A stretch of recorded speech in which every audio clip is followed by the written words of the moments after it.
Home sweet home, Sherry.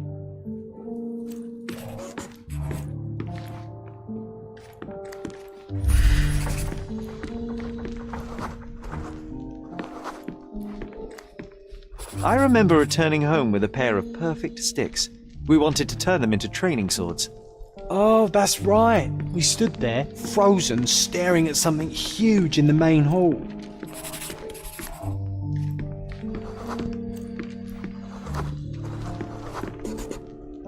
It was a giant aquarium with a living mermaid in it. Impossible, it must have been something else. Oh, of course, that mortifying hoax presently taking up space in our front yard. Well, fine. Your memory's better than mine. But I'm sure we started examining it immediately. And someone else was around too.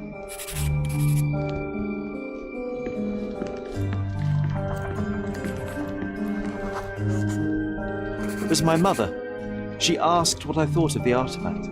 You were really concentrating and holding something in your hand. I inspected it with a magnifying glass and was able to confirm it was made of two different skeletons. The mermaid was a fake.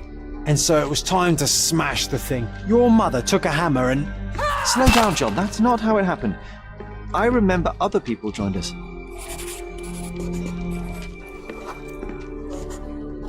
The workers took the artifact and placed it into the cabinet of curiosities. It became part of Mother's collection of fakes. She always said that the truth lies in the details. This mermaid helped me to learn that.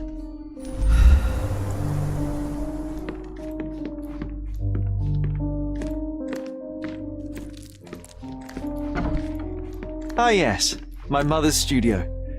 She was an authenticator, and this was her cabinet of curiosities. I never saw the point. What does it matter if some artifact is real or not? It still exists.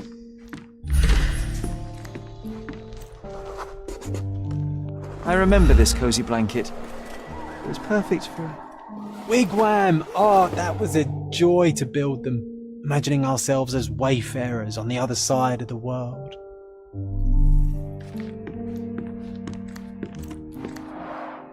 One of the most ridiculous fakes I ever saw. Its owner insisted it was a polar bear. He thought the white paint on the brown fur wasn't noticeable.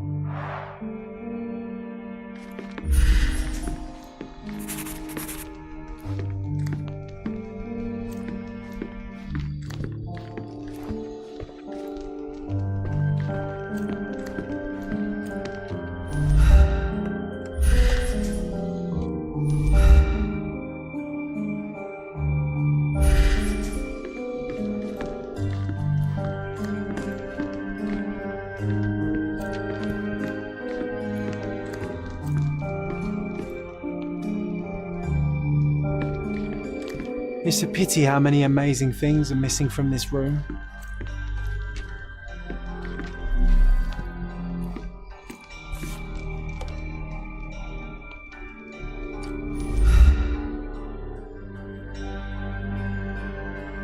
Watkinson and Holman, Chapter 1, by Wallace Dioram. Oh, Mycroft. He always acts so serious, but then reads tripe like this. John, if I remember correctly, you couldn't put this book down.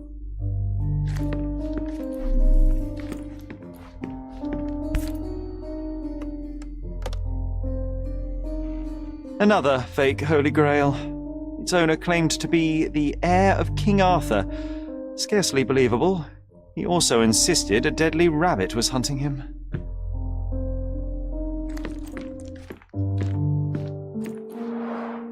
Mother said this was among the hunting trophies of a Scottish Viscount. So he tried to persuade everyone that his forest was inhabited by these beasts. It would have been thrilling if it were actually true.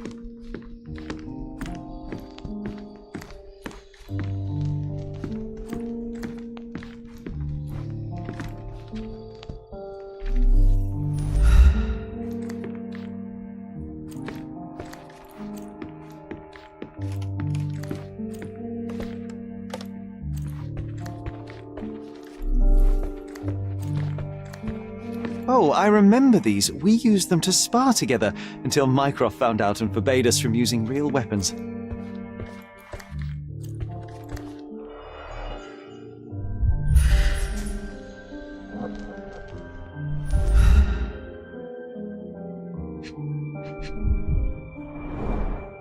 So many calling cards. Mycroft liked to keep useful people at hand.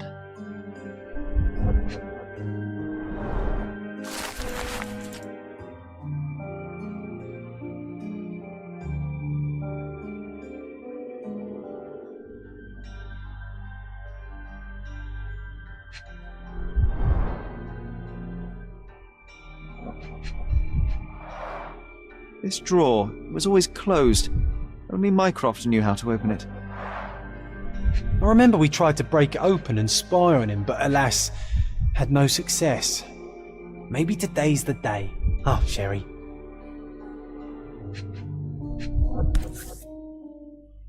Carefully opened. Dated 24th of April, 1869.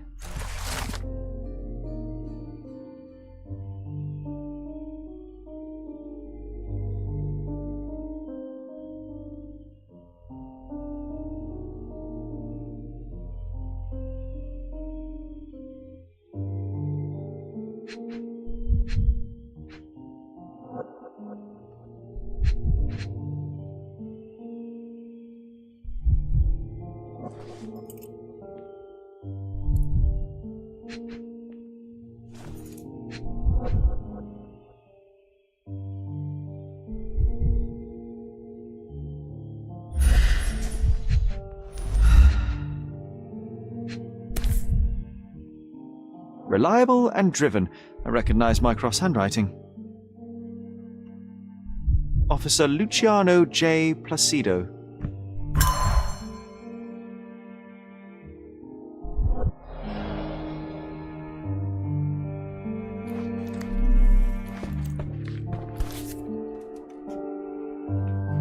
This photo caused a lot of fuss. My mother spent some time to prove it was a fake. 1852, Bingley, West Yorkshire. I'm not sure I want to hear its horrifying, inhuman howl again. Look, it's Roger. This jolly old man's well preserved. Even looks refreshed. I doubt he drew much interest at the auction. That's for the best. I'd be upset if he fell into the wrong hands.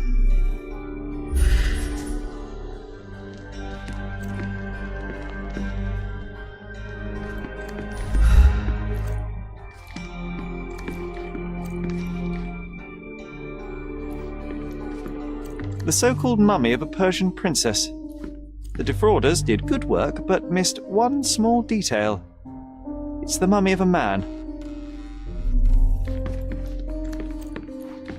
When you're finished here, can we build a wigwam from the blankets? Like in the good old days. The full-plate armour of Sir Robert Saunford. I was told my father won it in a wager. Armour is armour, but look at his sword. Oh, how badly I wanted to wield the blade. Maybe you take it instead of your pistol. And this one was brought from a German museum. They claimed it belonged to Vikings. Nonsense, of course. Vikings never had horns on their helmets.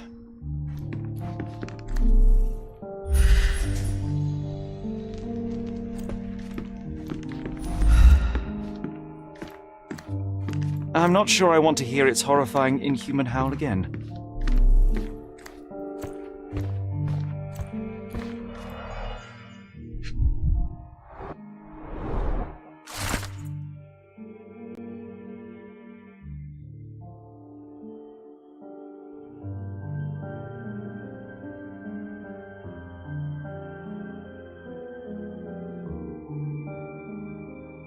Clearly, it was deliberately torn.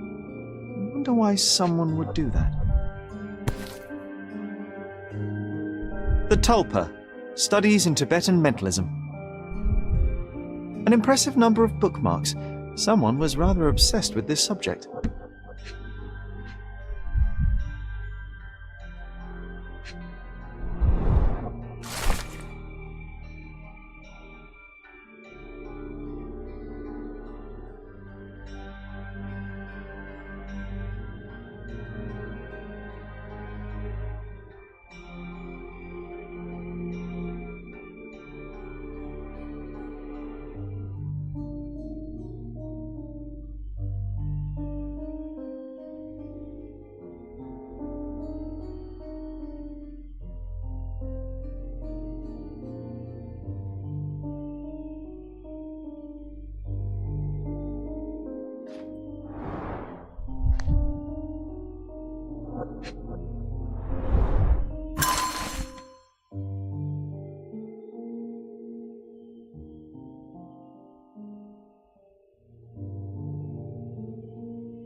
I'm starting to remember something.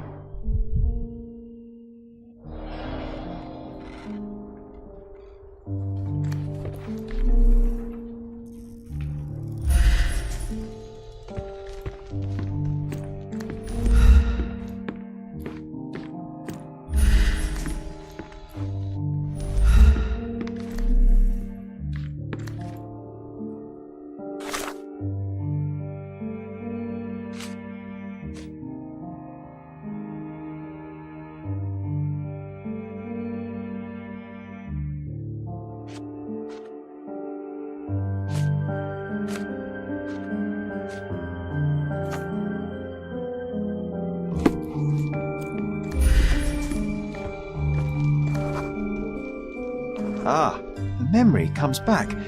We snuck about watching him. He closed the drawer and went to the hall. We were like two shadows crawling behind him.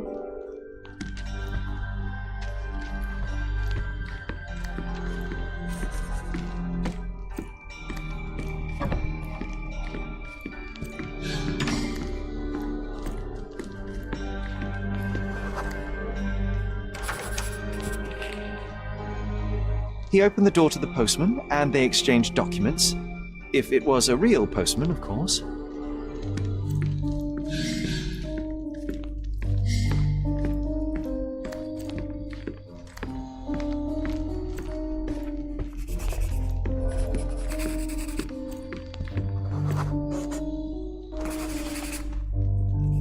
The painting on the wall was slightly atilt. He stopped and straightened it.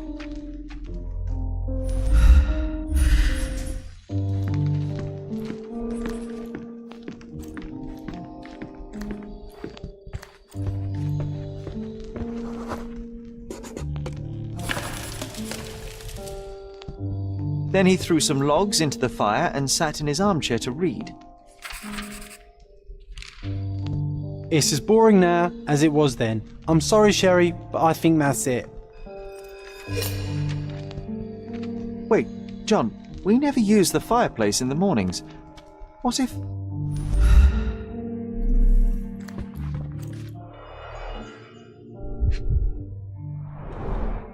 A bit of juniper in the fireplace created a soothing atmosphere. It's the little things, isn't it? I think this is what we're looking for.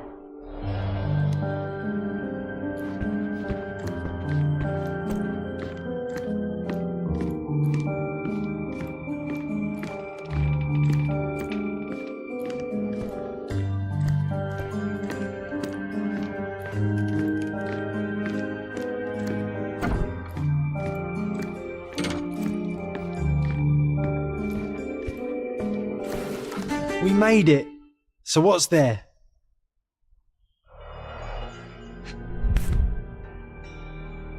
Single malt whiskey, Mycroft's favourite.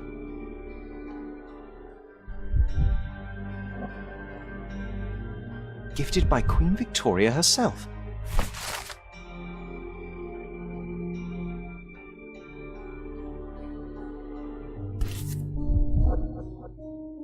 Otto Richter. Otto Richter. This one is rather thick.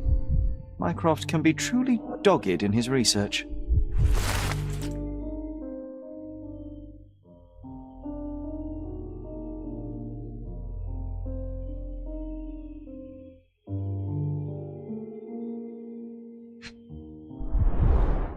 Dossiers on the most influential people on Cordona. Mycroft always had a habit of building files on everyone he met.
I used this ladder to look at the top shelf, right?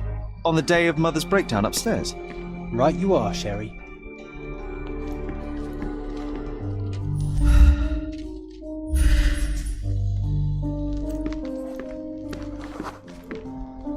We heard a noise.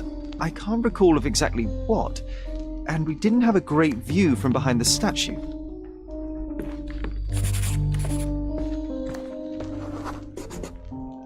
Books and papers from the table somehow ended up on the floor. Now it's coming to the surface. I feel it.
You're not even trying, Sherry.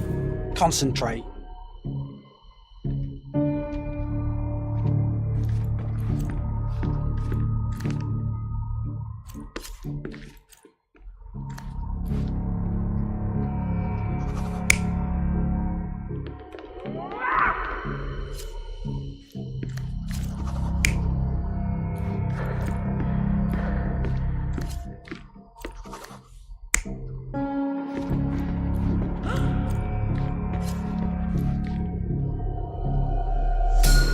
Come on, Sherry.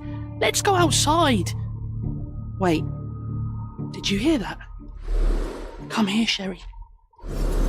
You call this progress? Charlatan, amateur. I'm not letting you anywhere near my mother again. So there was a quarrel between them.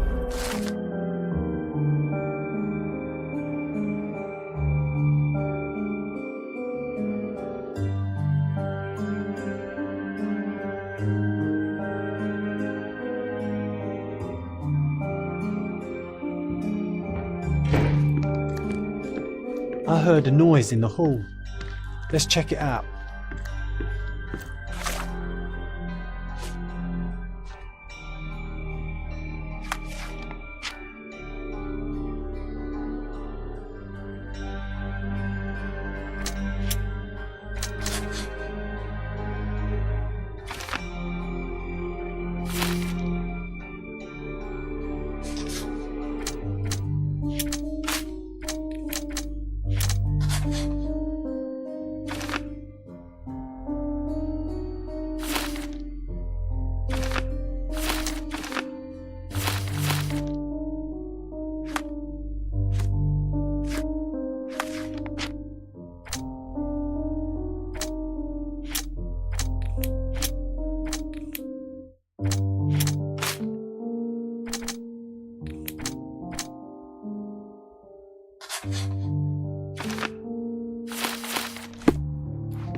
Sherry, look!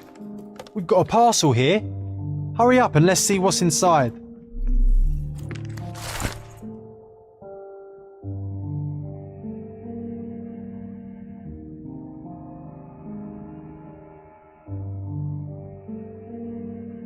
An invitation that comes with a mask. We can't miss this, Sherry.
Best place for reading.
I wish to be alone.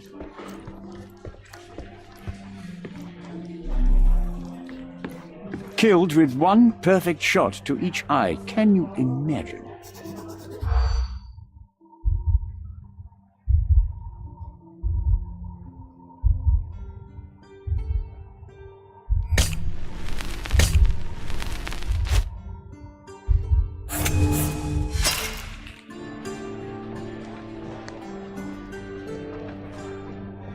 Killed with one perfect shot to each eye. Can you imagine?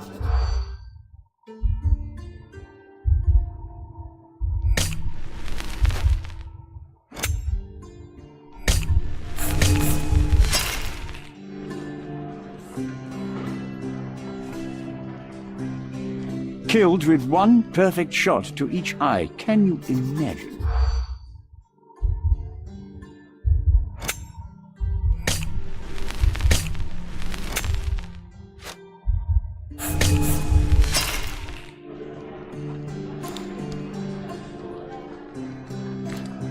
Killed with one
Look, the cutest thing you'll see all day.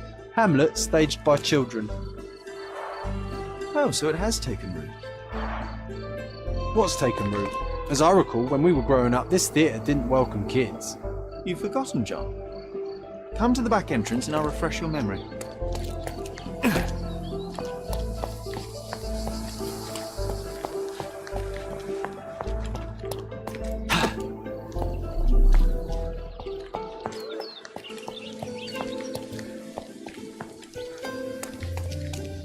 Yet I still see nothing. You need to focus, my dear friend. Watch me.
Here was our glorious stage. Ring any bells? Ah, we don't need to dwell on the past, Sherry.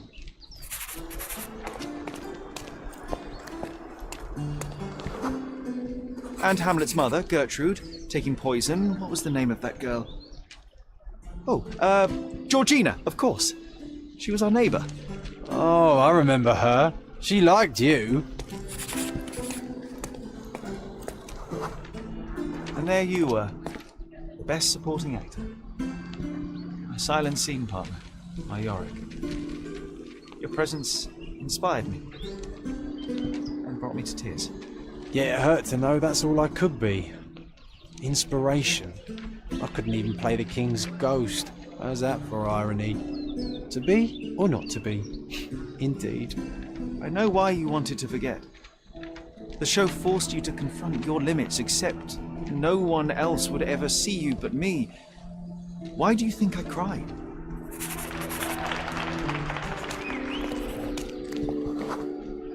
In the end, the audience was thrilled. You can still hear their roars after the final act.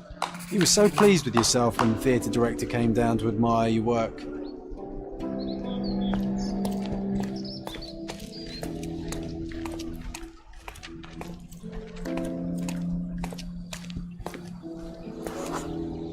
He applauded. A huge gesture from a man for whom children on stage was an anathema.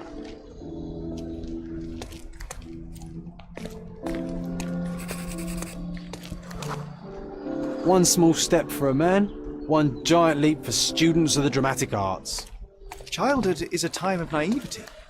I cannot now imagine seeking a career as an actor, drinking wine all day and gaily treading the boards at night. Yet you often pretend to be someone else in your search for the truth. You can't act like this side of you disappeared completely. Quite. This, above all, to thine own self be true.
Good day, sir. Merhaba. Good day to be alive. And, by extension, a poor day to take a bullet.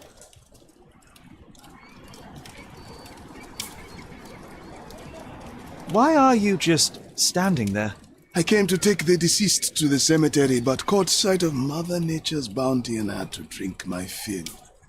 He won't mind anyway. Let me tell you, friend, the sweet sea air, the calming whisper of the waves, it's a salve for all ills. Do you know what happened here? Officer said there was a duel, shots fired, and then that fellow took his last breath. Reminds me of last year. So the inspectors have been and gone? Of course. Police don't let an undertaker do his work before they finish theirs. You mentioned a previous incident. It was in the old city ruins. I remember the deceased was very rich. Front page news, very, very rich he was. But a coin makes a poor shield, as I always say. And who needs it when a view like this is free? Who died? Oh, no, mister. It is not my place to say. Not your place. Nonsense. As you say, he won't mind. Death with dignity, that's all we can hope for, sir. He doesn't need his name out there. We're done.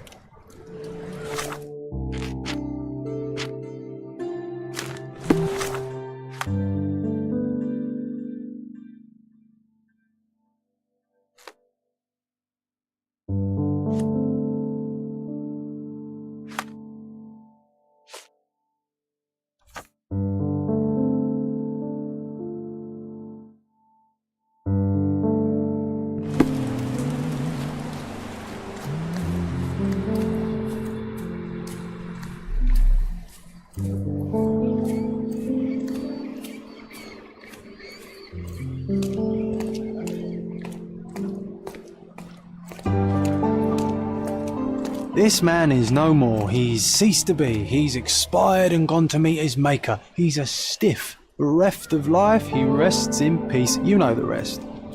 This man is no more. He's ceased to be. He's expired and gone to meet his maker. He's a stiff. Bereft of life, he rests in peace. You know the rest.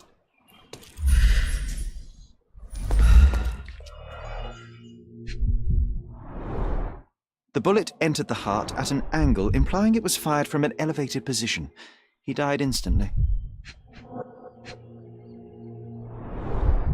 Predictably, the rumours were exaggerated. The blindfold is intact, with both eyes unharmed.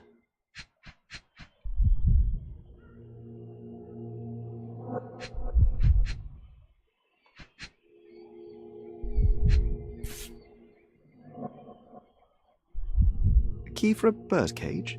I'll take it.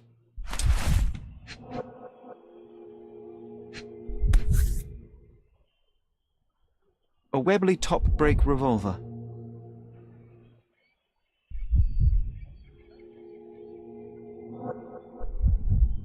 Blank cartridges filled with a wax-covered gelatin bullet. Effectively harmless, even at close range, but leaves a nice red splash on impact.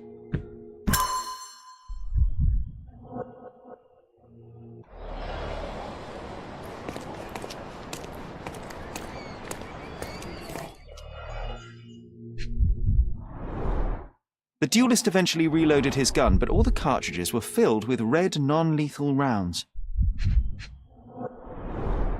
A blindfold, discarded or lost.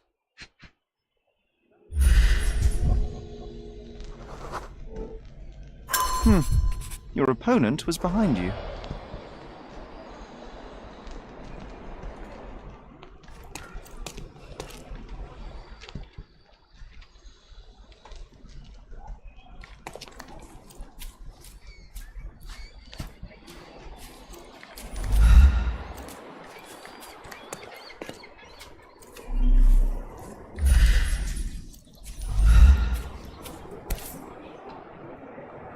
Blank cartridges filled with red wax-covered gelatin bullets, most assuredly non-lethal, if rather theatrical on impact. A case for dueling Webley revolvers.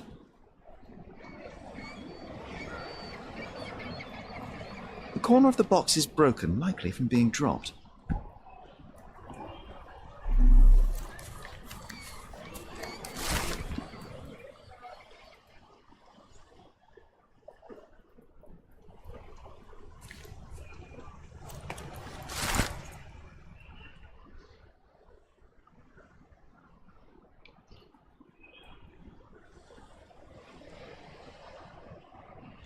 Gosh, how exciting. I always wanted to be a member of a club. I bet you couldn't join. No good at following orders, are you, Sherry? Ah, the contest then. I shall prove my blind devotion, so to speak, to their inane rules, and you shall eat your words.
Red stains, relatively fresh. Red stains, relatively fresh.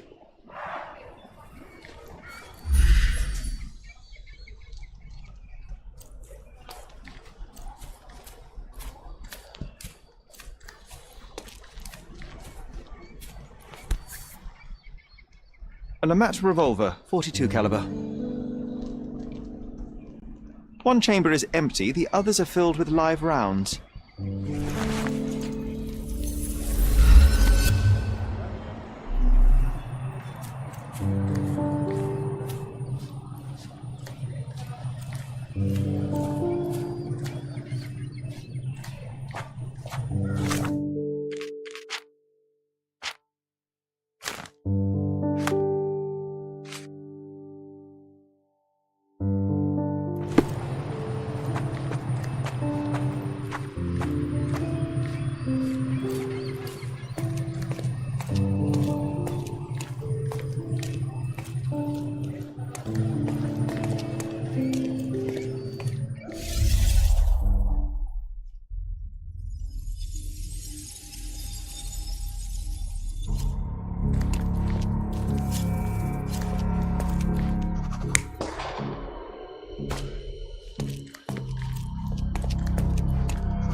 The victim was killed by someone up on the wall. It may have been the referee who took advantage of the duelists while they were blindfolded. This seems plausible, but I must consider all options. What if there was another person here?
The victim was killed by someone up on the wall. There may have been someone else here, a fourth person waiting for an opportunity to strike.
Danger in the deep. Officer Ackley, in charge of investigating sailor's death, mentioned a vengeful fishwoman in his interview. Interested in some Cordona news?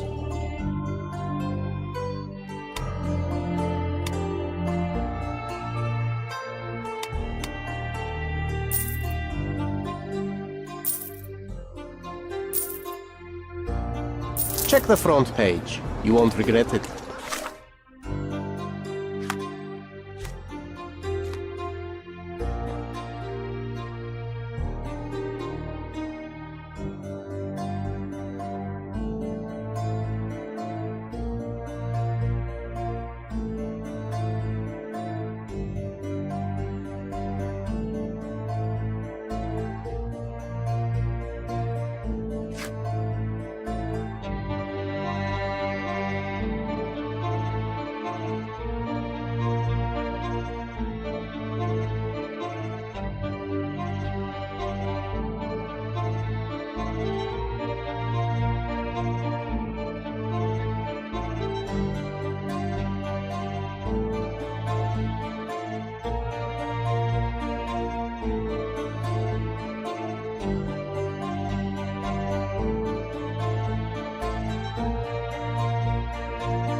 I wish to be alone.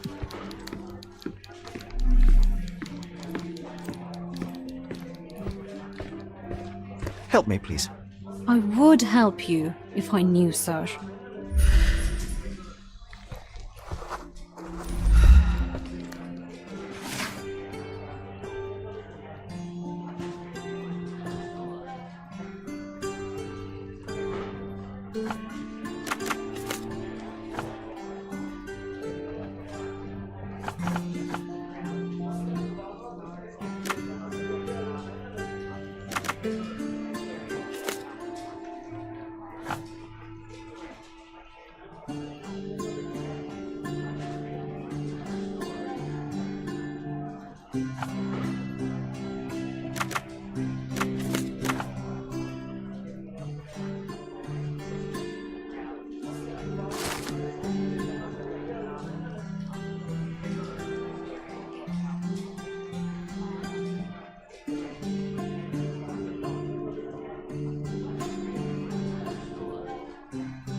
Sometimes I think beauty can blind you, or you can be blind to beauty, you know?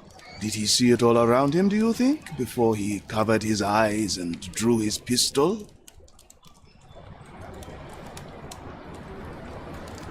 Can we please leave the nattering behind? Oh, friend, relax. Life's too short to be short with people.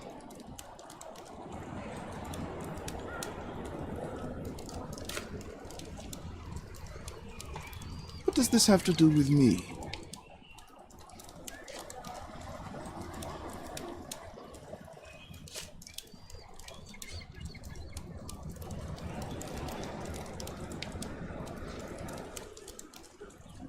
What does this have to do with me?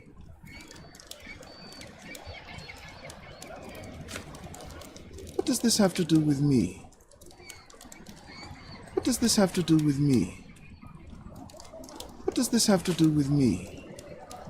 There is more to this case than meets the eye. The victim fell not to his dual opponent, but a hidden marksman in the ruins. Abandon your oversimplistic ideals and tell me the name of the deceased so his killer can be caught. Ah, that is wrong, to be sure. Okay, the man's name was Eric von Staub. I heard the officers say that he lived in Scaladio.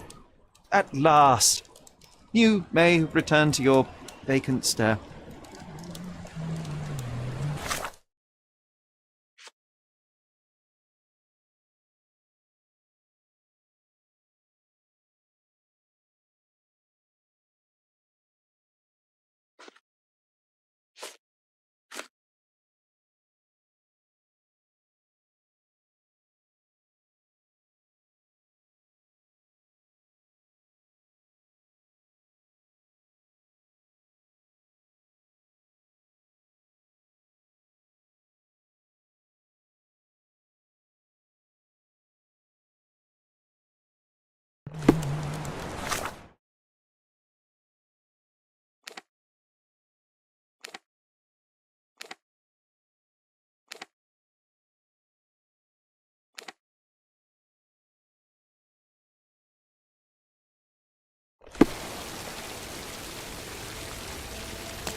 A contest for the guests of Cordona.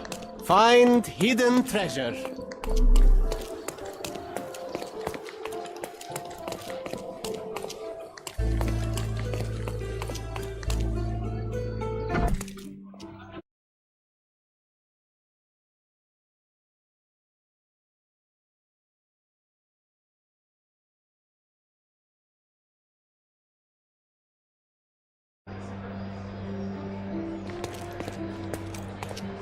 Have you found anything helpful?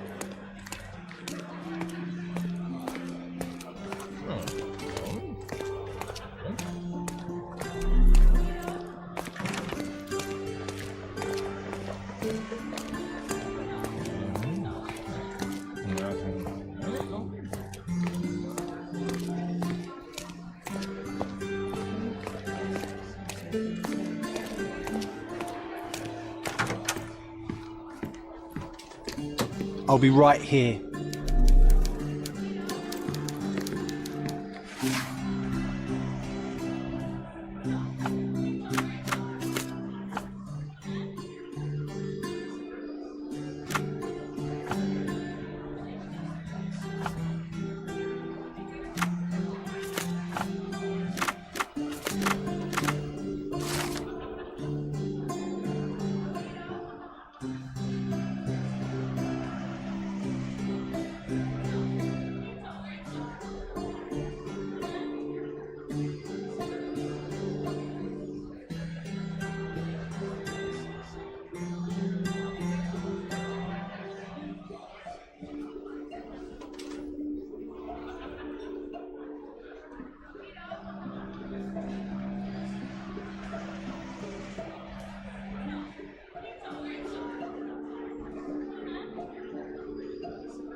It was in the very place marked on the treasure map.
Can you satisfy my curiosity? Don't be angry, sir, but I truly don't know. Miss von Staub is awaiting the police, sir. Perhaps you might visit on another day. Miss von Staub is awaiting the police, sir. Perhaps you might visit on another day.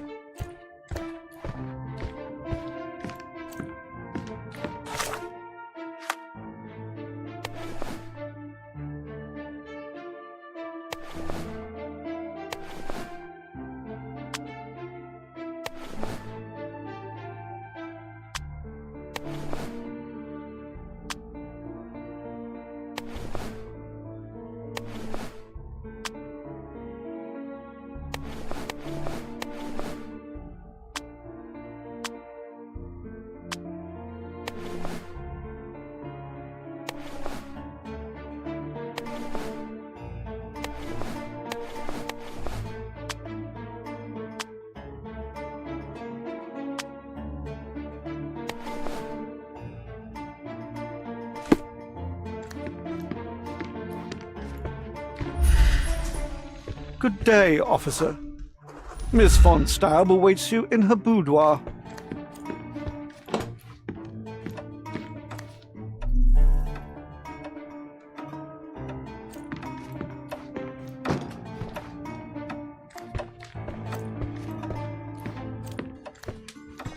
Good day, miss. I regret to disturb you at this tragic time, but could you spare a moment? Oh, officer. I've been waiting. Is his body still in that horrible place? A horrible place? I should introduce you to the Undertaker. But first, you and I shall get to know one another.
I am Officer Holmes.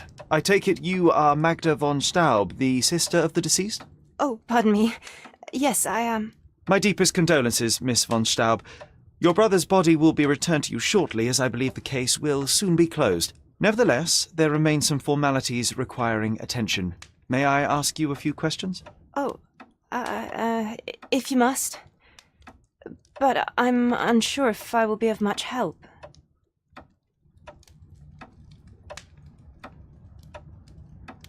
Do you know if Mr. von Staub had any enemies? Someone that may have sought to do him harm? Enemies? I don't know. He and I did not discuss such matters, and he was rarely called upon by visitors. My brother's only guests were his friendly contests, but I was not allowed to participate. I merely heard it all from my room. Contests?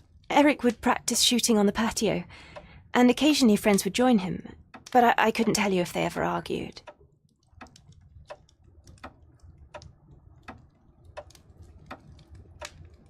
Forgive my intrusion, but I must inquire about your bruises. Did you take a tumble?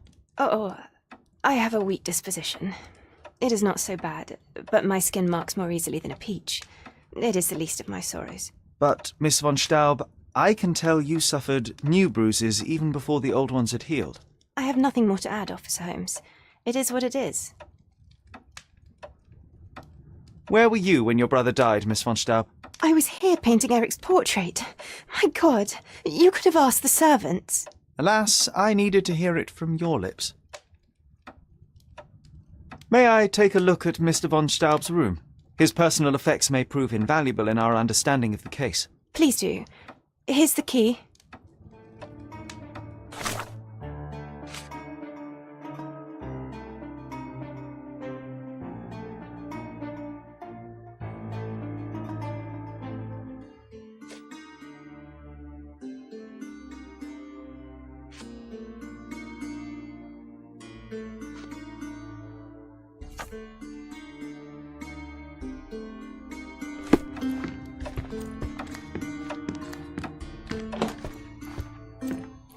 Good day, officer. Miss von Staub awaits you in her boudoir. Can I ask you a question? I'll gladly tell you everything I know, officer.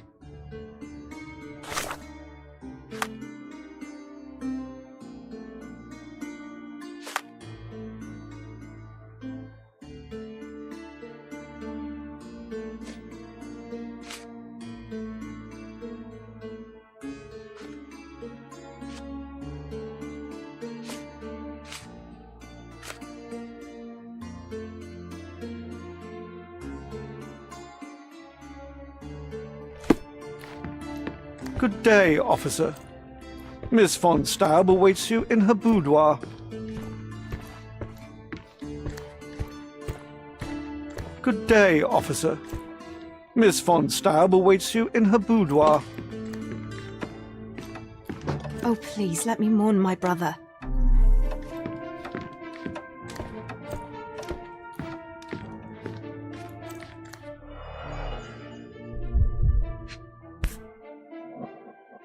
It appears the parents are dearly missed.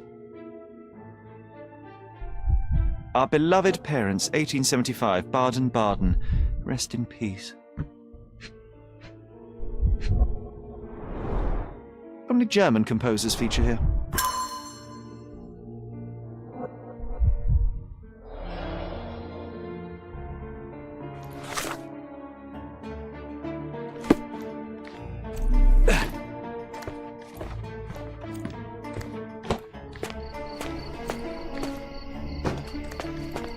Look at those vases, Sherry. Bet they cost a fortune. Would be a shame if someone broke them.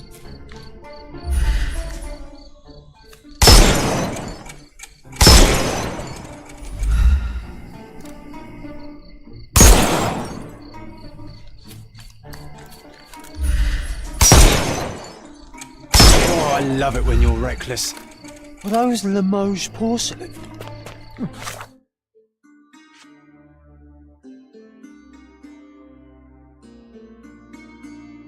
You have a keen eye. Well, I suppose it's yours. Next time, shoot with a blindfold.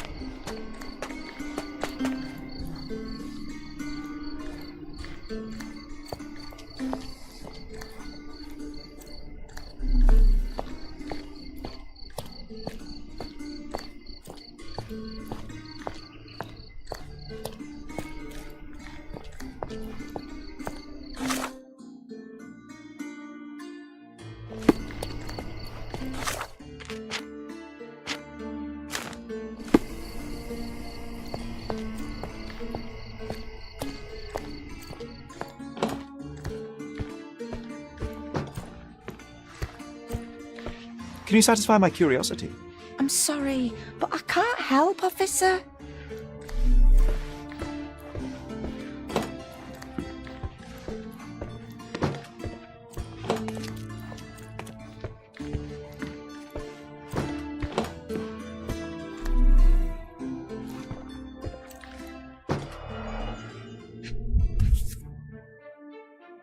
A wealthy man in his 60s.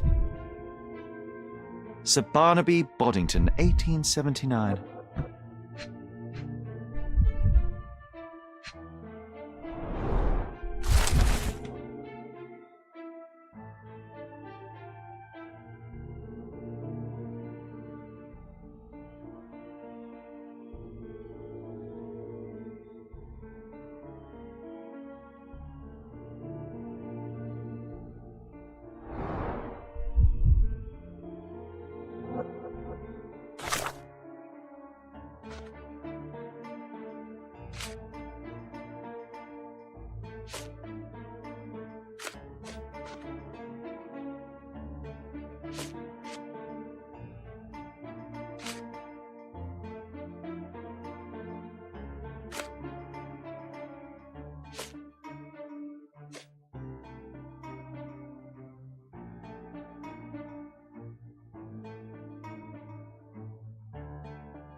A typical crest for a league or a guild.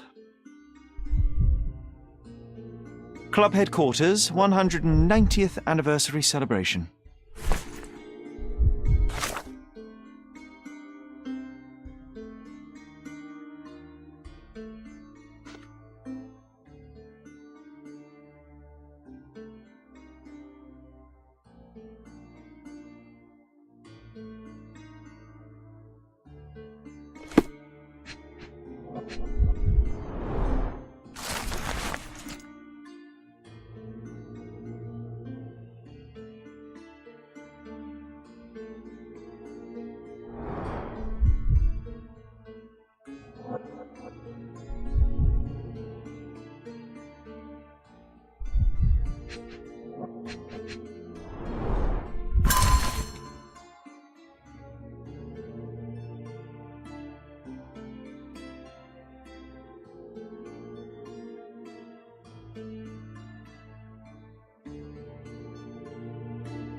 This whip is well loved and well used.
Excuse me, just one question. I'll gladly tell you everything I know, officer.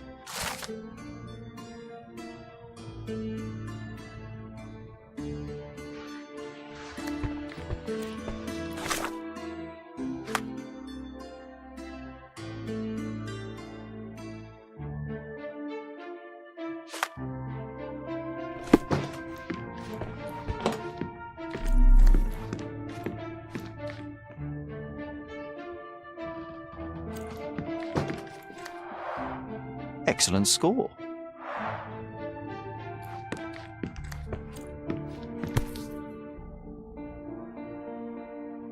An ointment by a Dr. Herbert with a lavender and pine scent.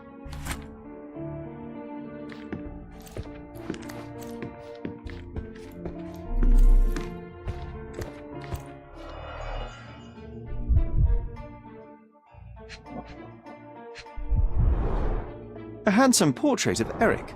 Miss von Staub does have talent.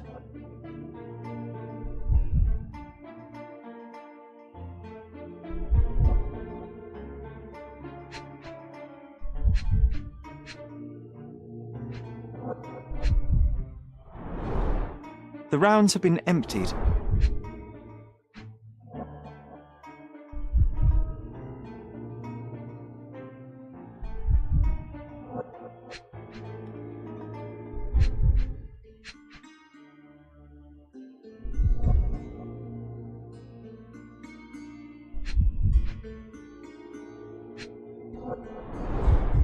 The black paint looks thick. It's been mixed with something.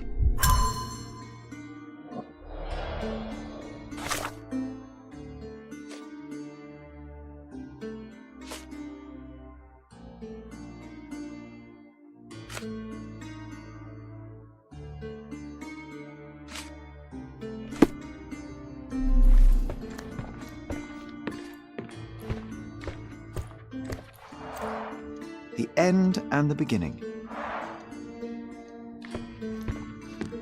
She covered the locked windows with paintings, but the atmosphere remains oppressive. Sad home for a young woman. She covered the locked windows with paintings, but the atmosphere remains oppressive. Sad home for a young woman. She covered the locked windows with paintings, but the atmosphere remains oppressive. Sad home for a young woman.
There is an unfinished portrait of your brother in your room. Beautiful to be sure, but one detail drew my attention.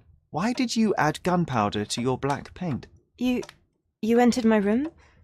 I thought you were only inspecting Eric's.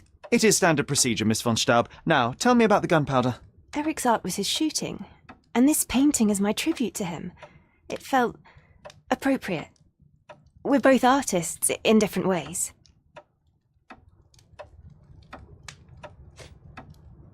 I don't understand. I'm sorry, I don't follow. I found burnt letters in your brother's room. I believe they were addressed to you. To me? From whom? They appear to be from some of your suitors. Why did you burn them? I didn't. I didn't even know about them. Eric, he never said a word.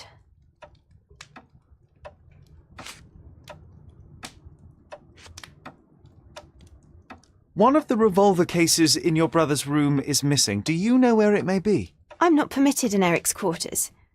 I suppose he must have taken it with him. It seems you and Mr. Boddington were to be engaged. Were you as thrilled at the prospect as your brother? Mr. Boddington is not how I had imagined my husband. But it was Eric's choice. I didn't dare dispute it. Oh, please, let me mourn my brother.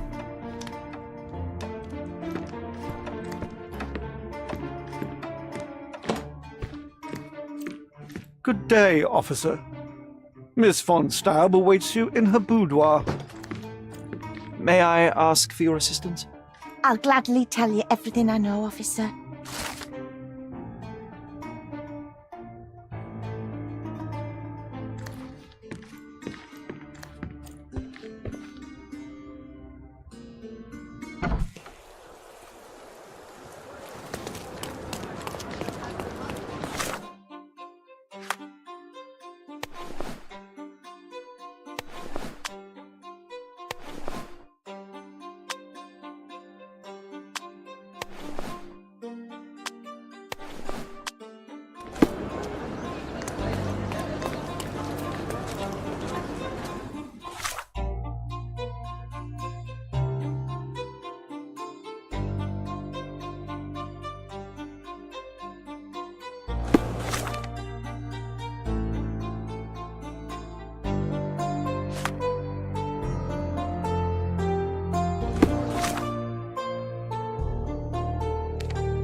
Can you satisfy my curiosity?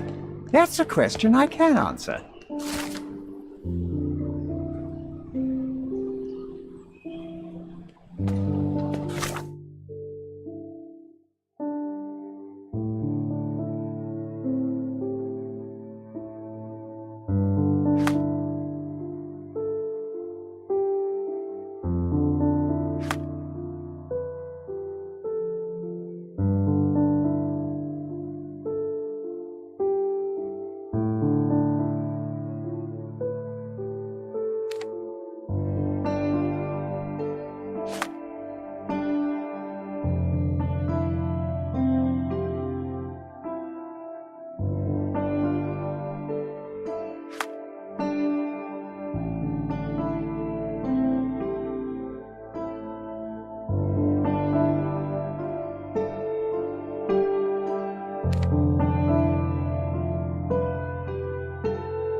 Simply the best garments on the island.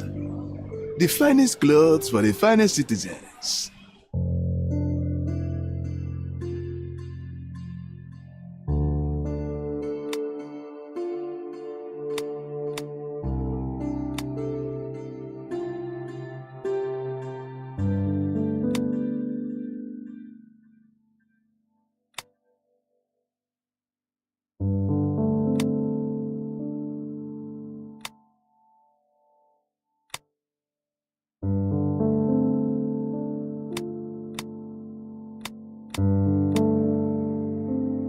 Of course, think it over. Take your time.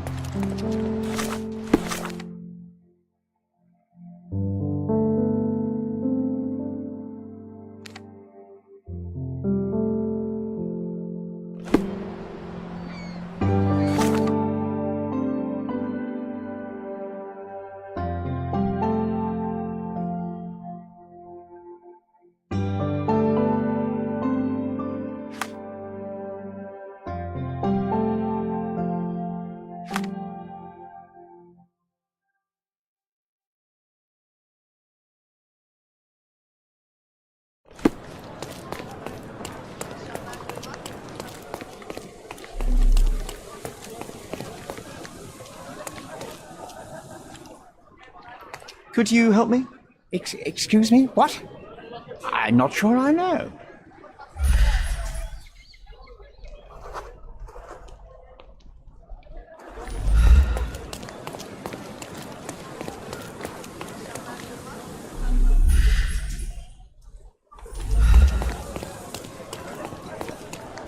I'm terribly sorry, sir. Club members only.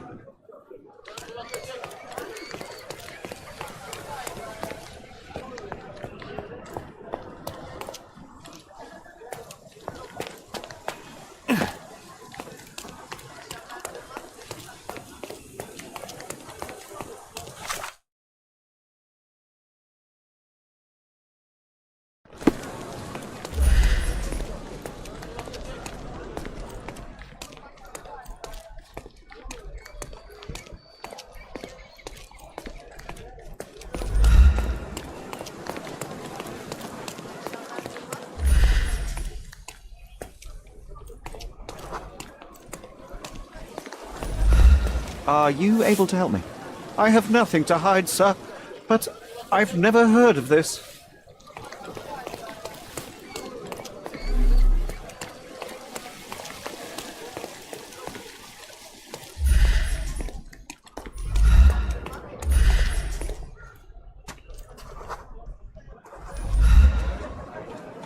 May I ask you something?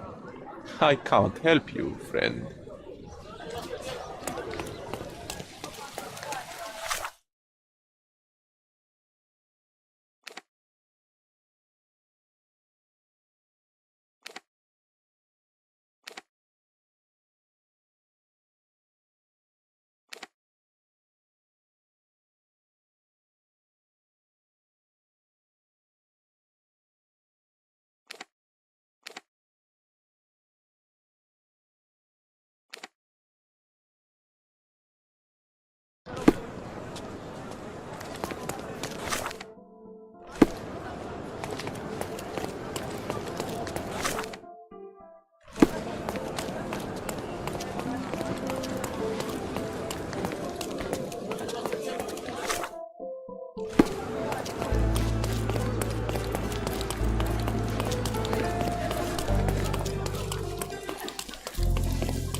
Miss von Staub is awaiting the police, sir. Perhaps you might visit on another day.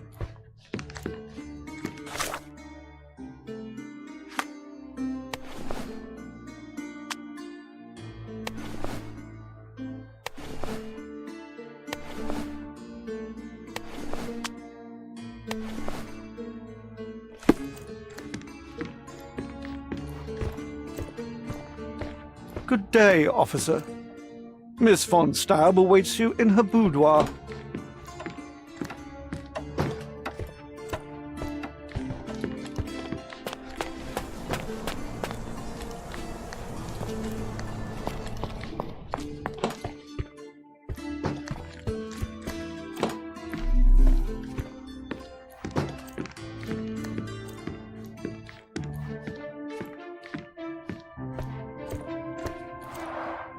This whip is well loved and well used.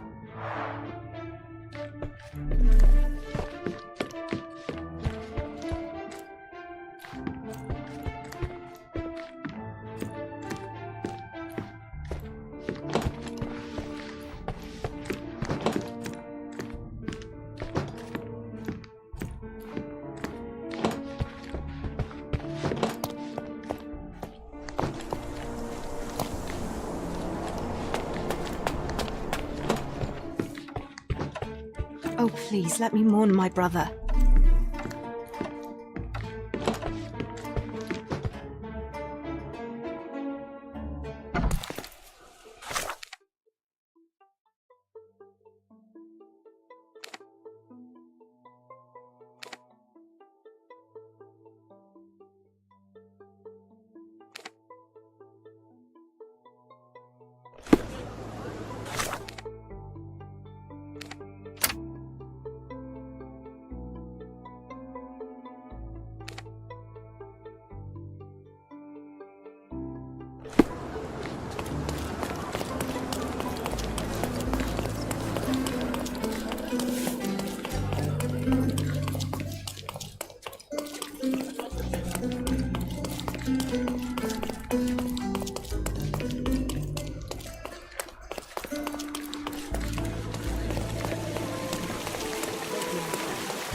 We have a large assortment and pleasant prices.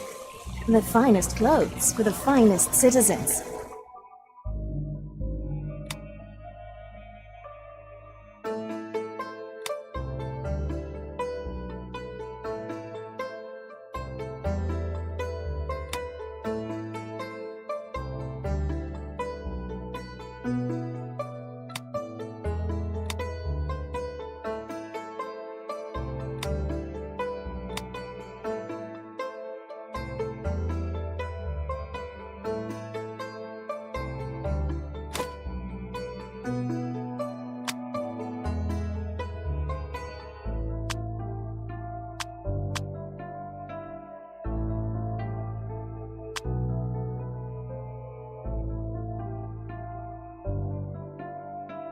Please, bring it back in time.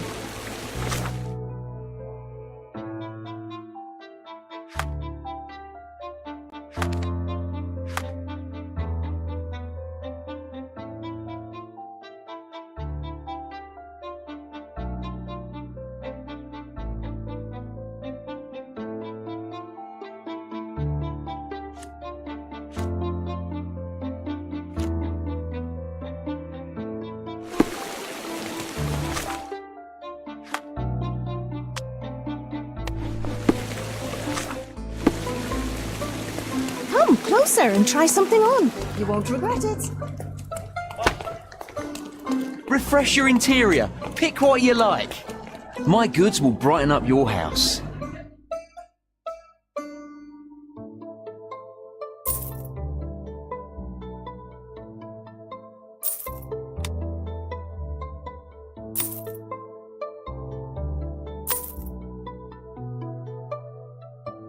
Enjoy your purchase.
What's up?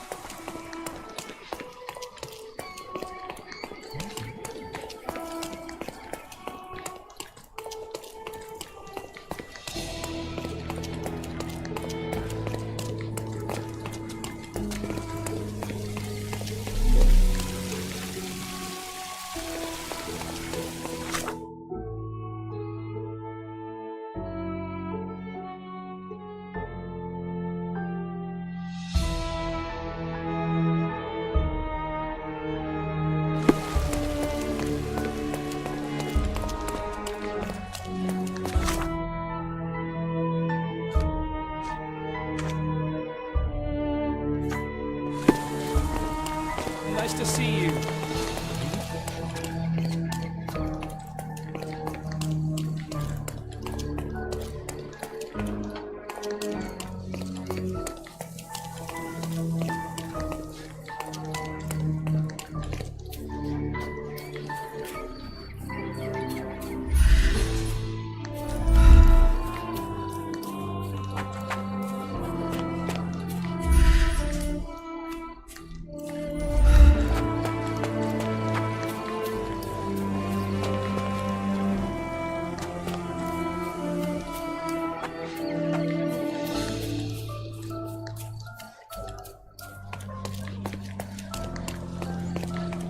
I'm terribly sorry, sir. Club members only.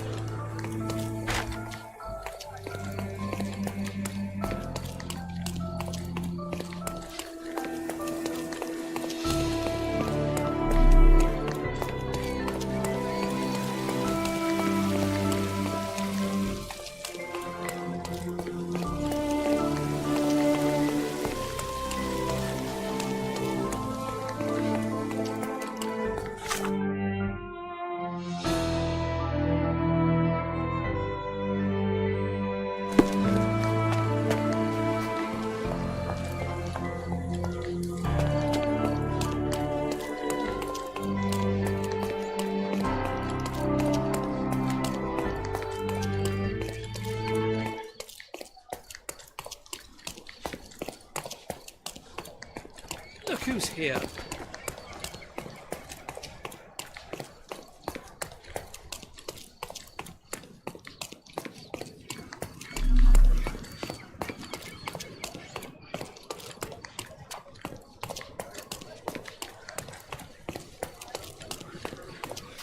May I ask you something?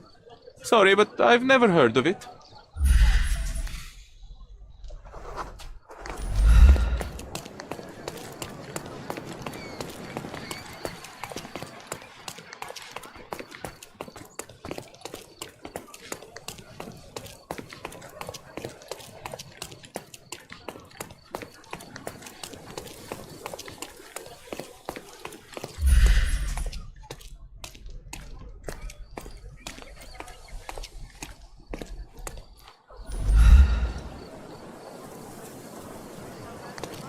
I'm terribly sorry, sir. Club members only.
I love this place. So peaceful here, yes?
Please come in, sir.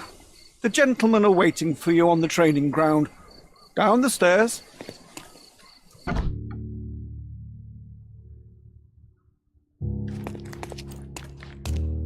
Fancy? Not every manor has a custom floor. That is the von Kramkress, the old Prussian noble family. They must be patrons of the club. The floor is so smooth and slippery. I wonder if I could skate on it.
How often do you think they check the submission box?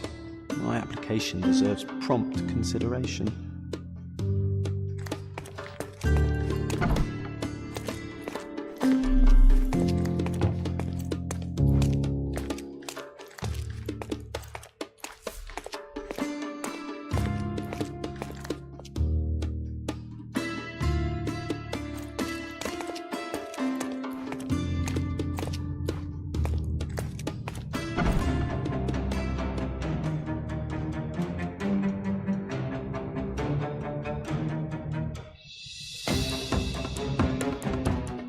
It's the killer. Shake a leg. Get him.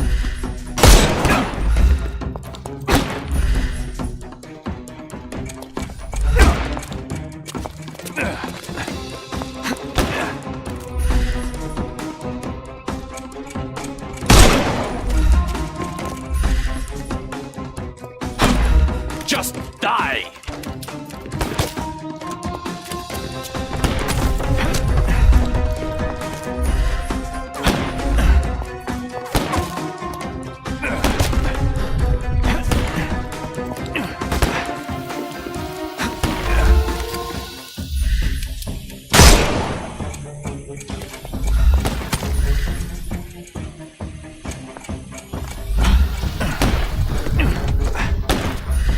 Get ready for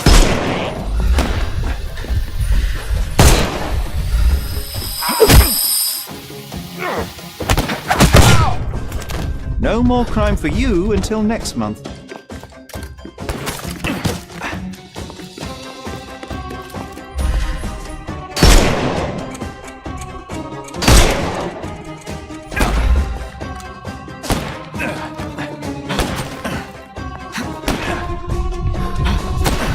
Take this!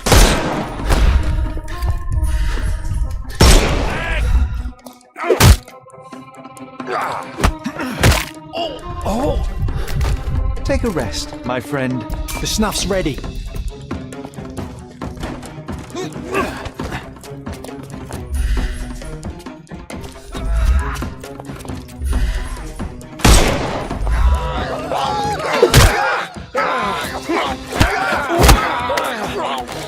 Don't cry. Give him the pepper snuff.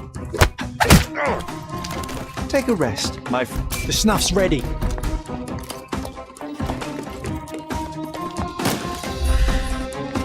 I'm gonna hurt you!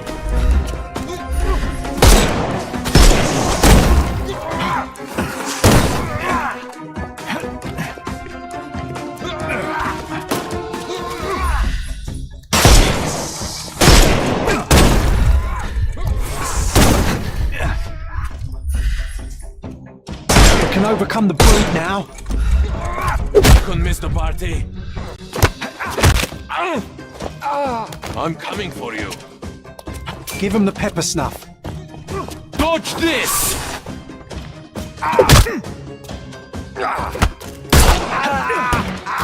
Take a rest, my friend.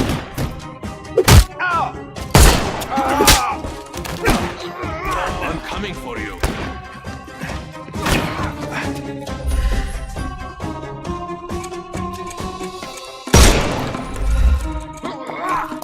I couldn't miss the party.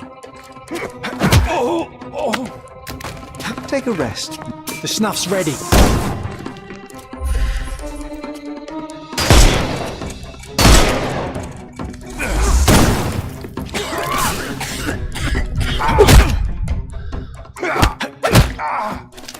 No more crime for you until next month. Oh! Ow! Too simple.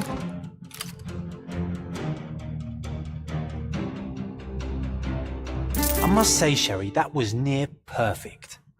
Could it be that you're not completely hopeless?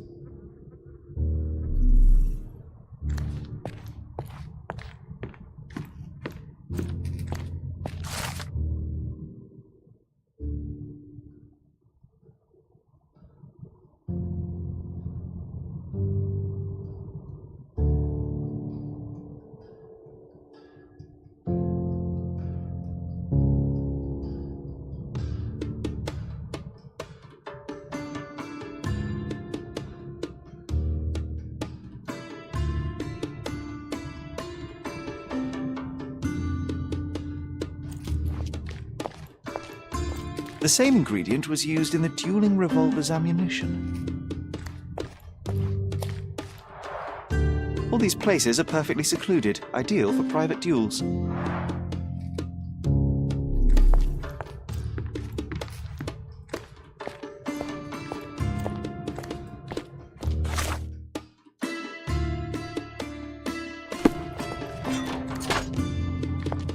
Clever system.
2 glasses with dregs of alcohol. Should I pour us a drink, John?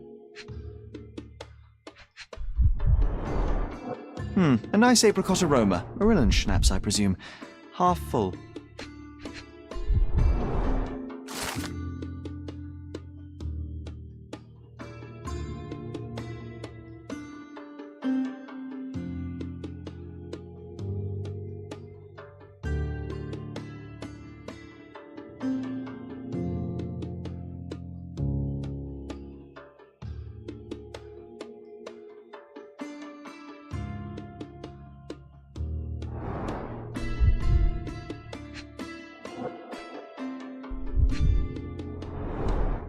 Glass crushed underfoot with damp traces still visible.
Who the devil are you?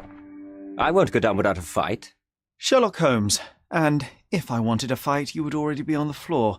Fortunately for you, I'm merely here to ask a few questions. Is that so?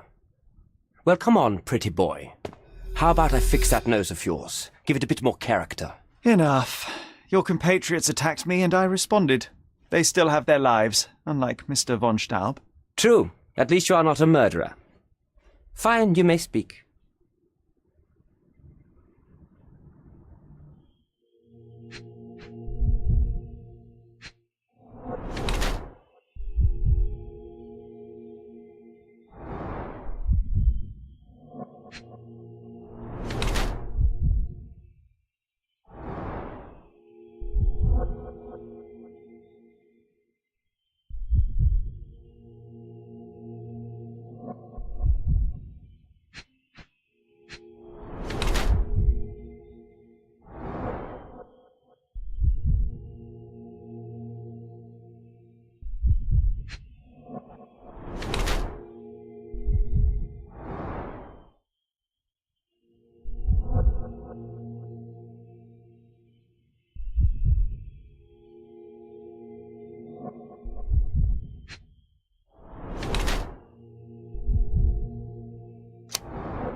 So you are Mr. von Kram, one of the club's best shots, the referee of the deadly duel, and witness to Mr. von Staub's murder. Incorrect. I am the best shot at the club.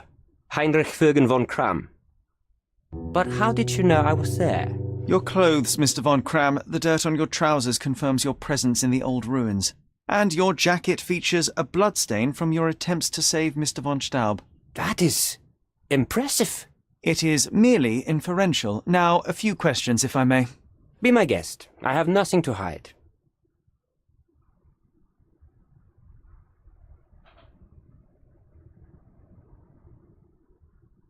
So, what transpired in the old ruins? Everything began as normal. The signatures, choice of weapons. I checked it all, and then blindfolded the duelists. Erich stood to my left, and his opponent, Mr. Dorfman, to my right. Before they could begin, the killer fired. And I'm sure it was not Dorfman. Why are you so sure? The sound was different. Not a Webley revolver, and further away. The killer must be an excellent shot to hit the heart. What transpired after the shooting? I heard Erich cry out and fall. Mr. Dorfman turned and fired at the killer, but I shouted at him to stop and help. I tried to save Erich, but it was too late. He was gone. I'd like to speak with the other competitor. He left the island. Mr. Dorfman was sure that the killer was after him. He is innocent, I assure you. Indeed, from his position it would be impossible to fire the bullet at such a downward trajectory, but he was a witness. Shame.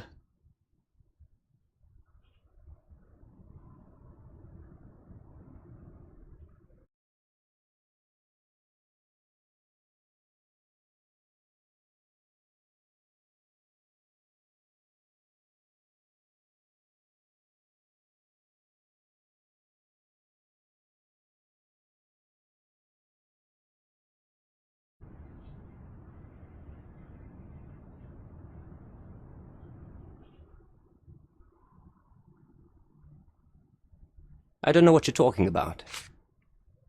I've never seen this before. I can't help you with this. I can't help you with this. I can't help you with this.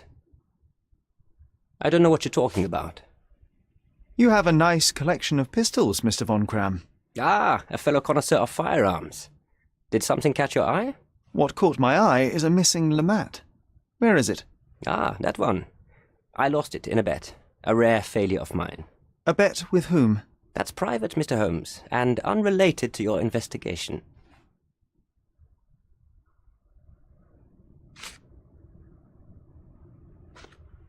I can't help you with this. I can't help you with this. I can't help you with this. I don't know what you're talking about. I can't help you with this. I've never seen this before.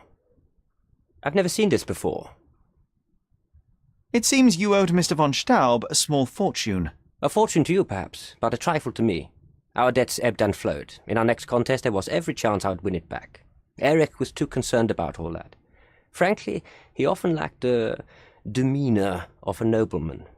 His progressive tendencies could be grating. I don't know what you're talking about. I've never seen this before. I don't know what you're talking about. I've never seen this before. Last year there was a similar incident in which a duelist died. What can you tell me? A tragedy. I shot too well, and my opponent stumbled from the impact. He slipped and fell down the cliff. I regret it all. I have not participated in a duel since. Instead, I only take the role of a referee and supervise the proceedings for safety. I swore that no other club member would die in a duel. Alas, someone else intervened.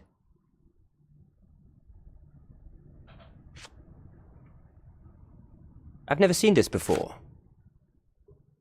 As it happens, a Lamate .42 caliber revolver was discovered at the crime scene. You said you were missing a Lamate, yes? I did, but my Lamate was a .36 caliber. And you can prove that? My word is proof enough. If I said it, it is true.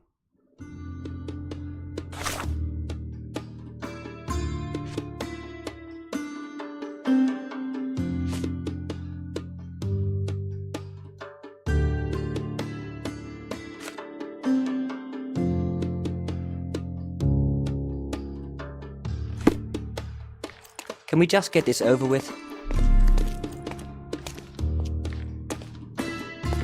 How to sharpen one's senses. Look, Sherry, I'm head of the club.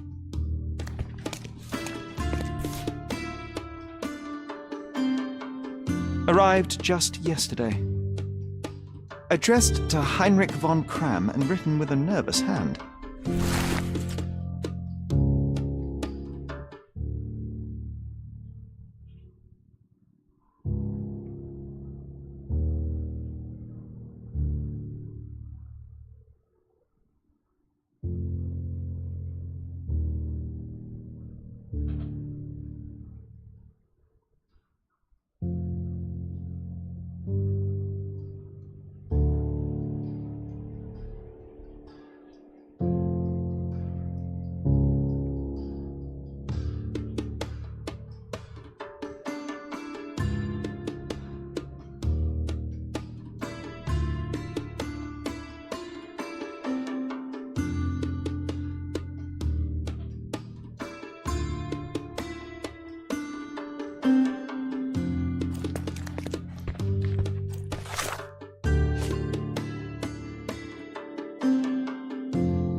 You and Eric were competing for the position of honorary consul, yes? Quite the title. We were, but he stood no chance. Only a true nobleman could take such a role. Difficult for him to contest it now. I need to be elsewhere. Recordings labelled in Braille. Recordings labelled in Braille.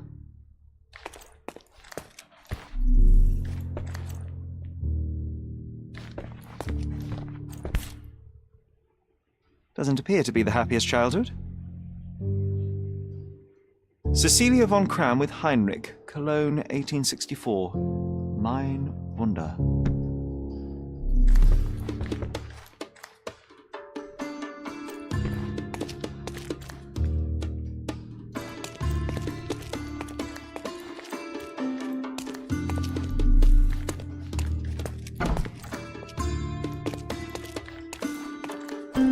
Look, Sherry, I'm head of the club. A remarkable tool to conveniently enhance anything. I could use one for my analysis.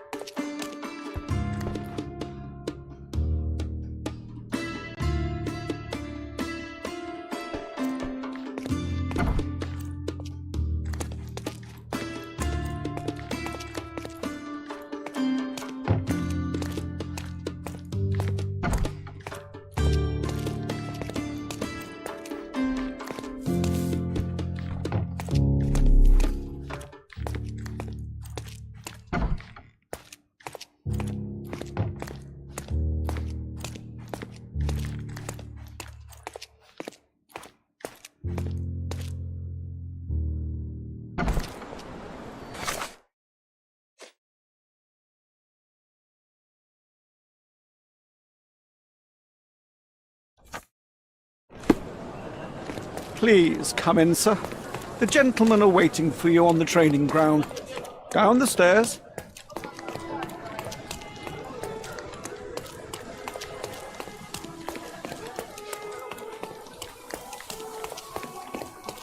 Are you able to help me?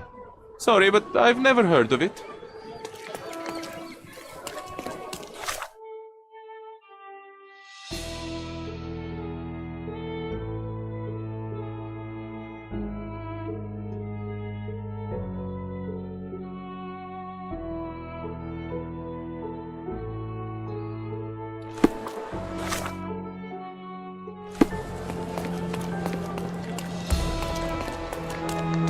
Is this familiar to you? I usually have an answer for everything, but not for this.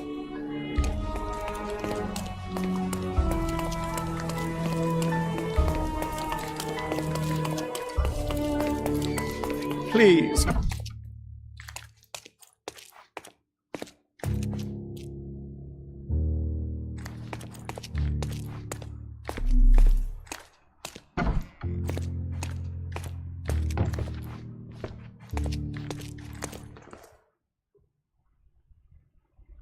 There must be more you can recall from the day of the duel. I wish.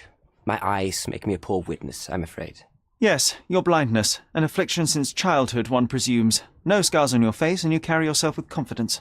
I'm starting to see your worth, Mr. Holmes. But this limitation developed your other senses and made you an excellent marksman. So, tell me, did you notice anything else? I do recall a floral smell. Something artificial. It was sweet and fresh and came from the direction of the killer.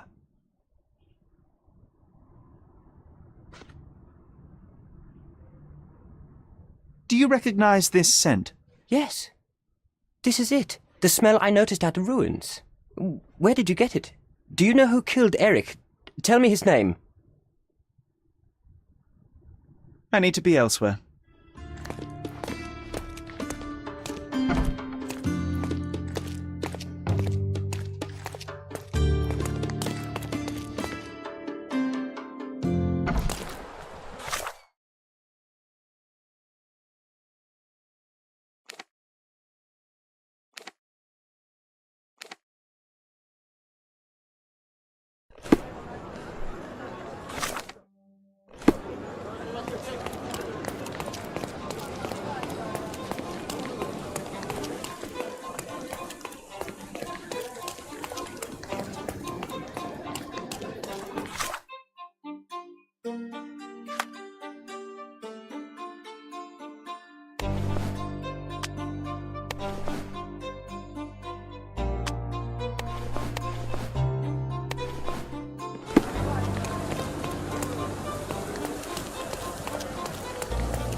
Good day, officer.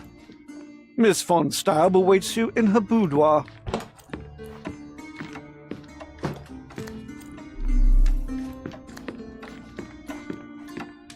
Going on a trip, miss?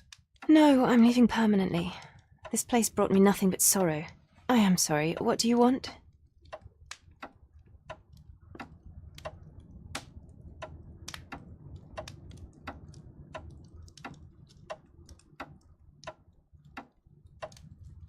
I think the time has come to be honest with each other, Miss von Staub. I'll start with my confession. I misled you in our previous meeting. My name is Sherlock Holmes, and I do not work for the police. What? I don't understand. In actuality, I was independently investigating your brother's death and came to an unexpected conclusion. How? Why? It was not a tragic accident, miss. It was cold-blooded murder. And I know the culprit. No. Who is he? Nice try, but as you well know, I'm talking to the culprit right now. What? Are you out of your mind? Certainly not. Allow me to explain how you killed your brother.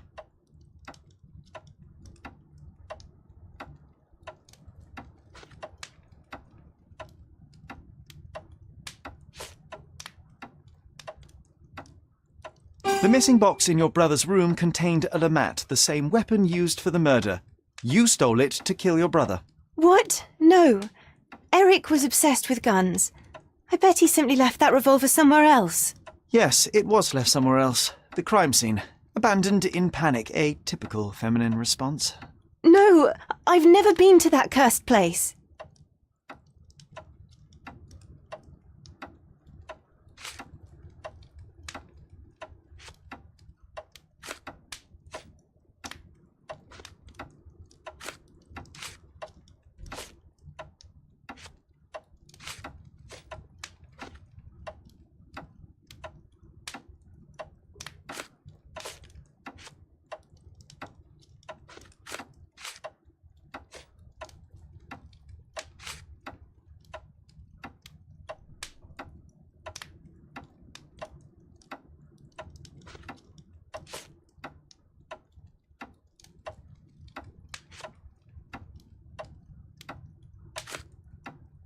None of that makes a whit of sense.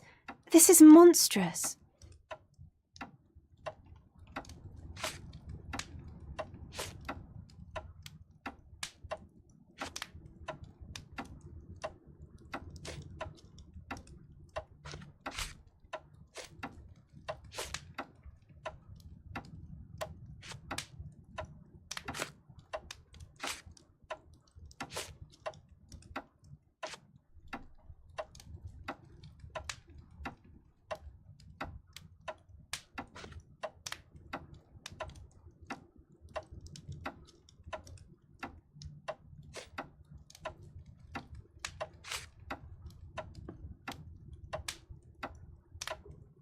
It is your brother who was monstrous. He was a tyrant and you could tolerate his abuse no longer. Living with Eric was a nightmare, yes. But he was my brother. All that is left is your confession. All that is left is your departure. Take your garbled theories elsewhere. The law is the law and murder is murder. You should have sought freedom through more civil means. The sickness of men runs deep. You dare speak to my civility. You dare tell me what I must endure. That evidence of yours will prove nothing. And then I will show you what it means to be uncivil.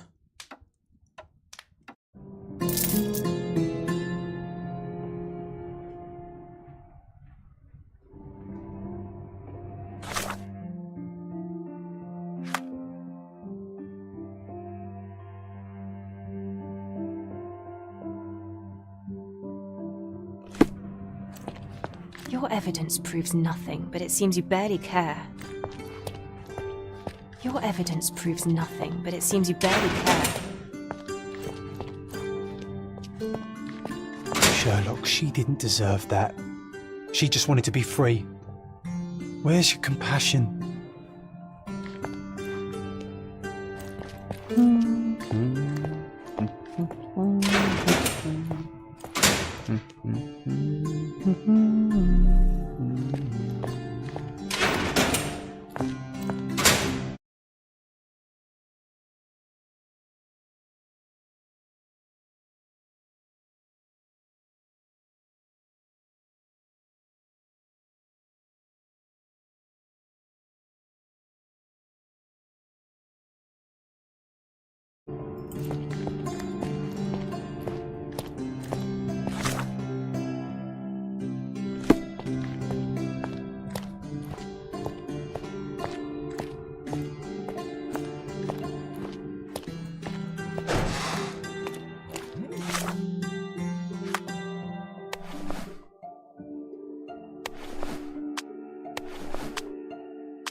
Did you hear Basilio Coppello?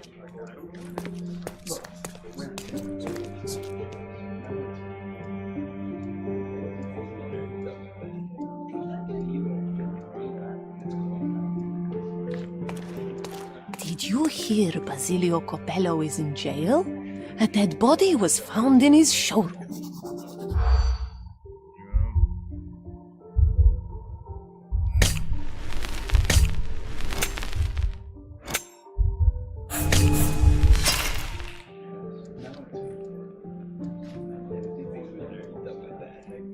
Did you hear Basilio Coppello is...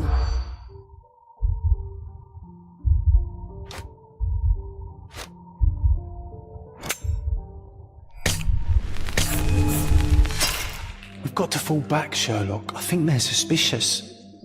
Or they were checking you out. Did you hear...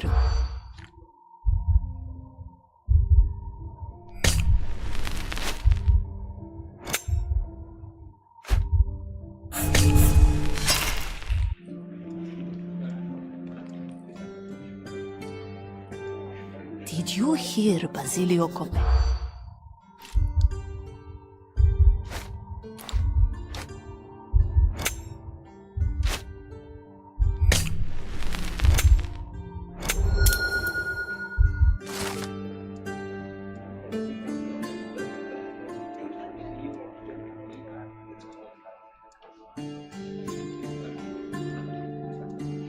In the police.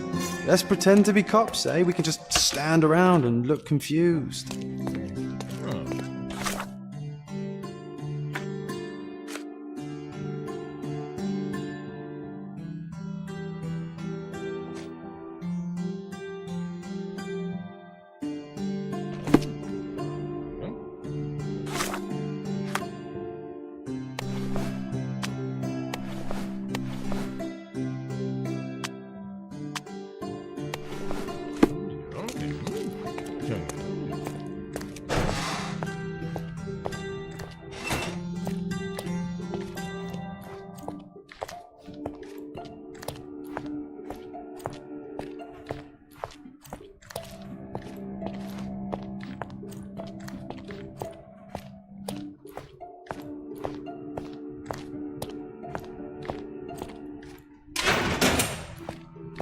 evidence proves nothing, but it seems you barely care.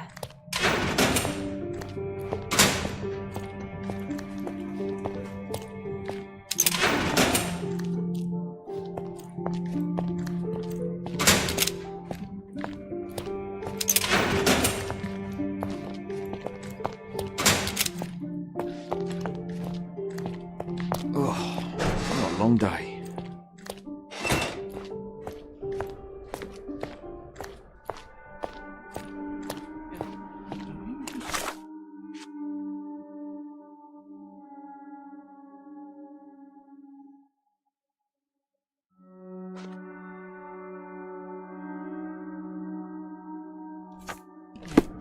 Can you satisfy my curiosity? Oh, I don't know about that. Ask one of the others.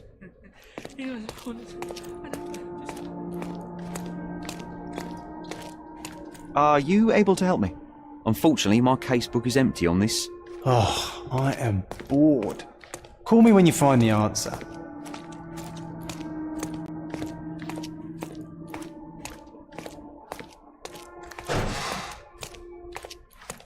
Excuse me, but are you Mr. Capello? My name is Sherlock Holmes. I'm hoping you could spare a moment to talk.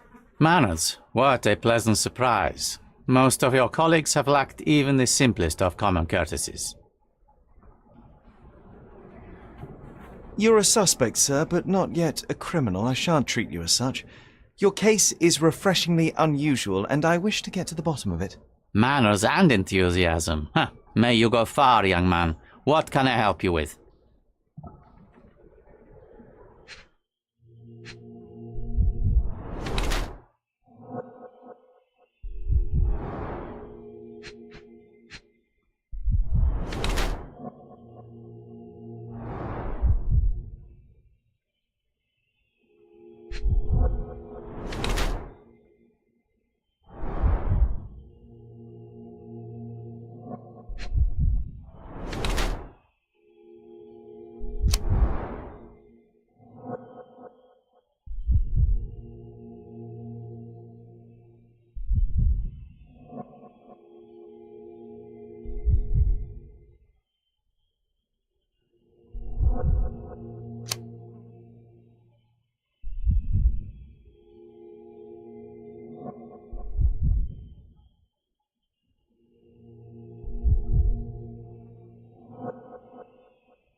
You are surprisingly composed for a man accused of murder.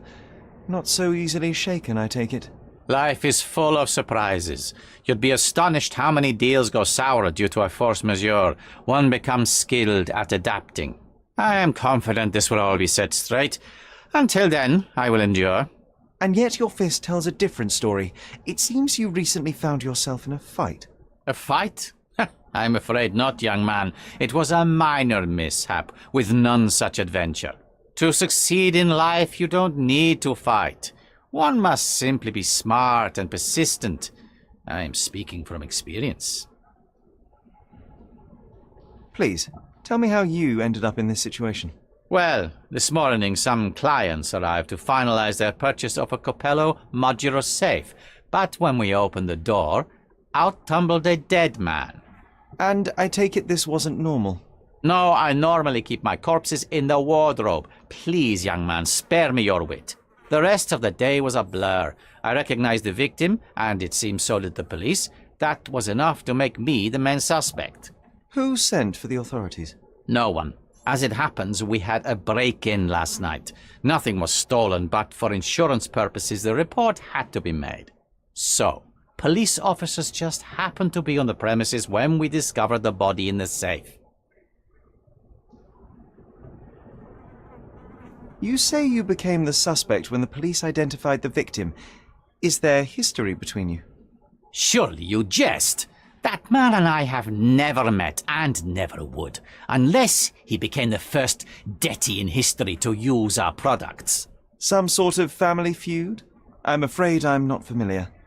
You must be new to Cordona. It's an old tale. Back in Italy, generations ago, the deities tried to ruin our family business. They nearly succeeded.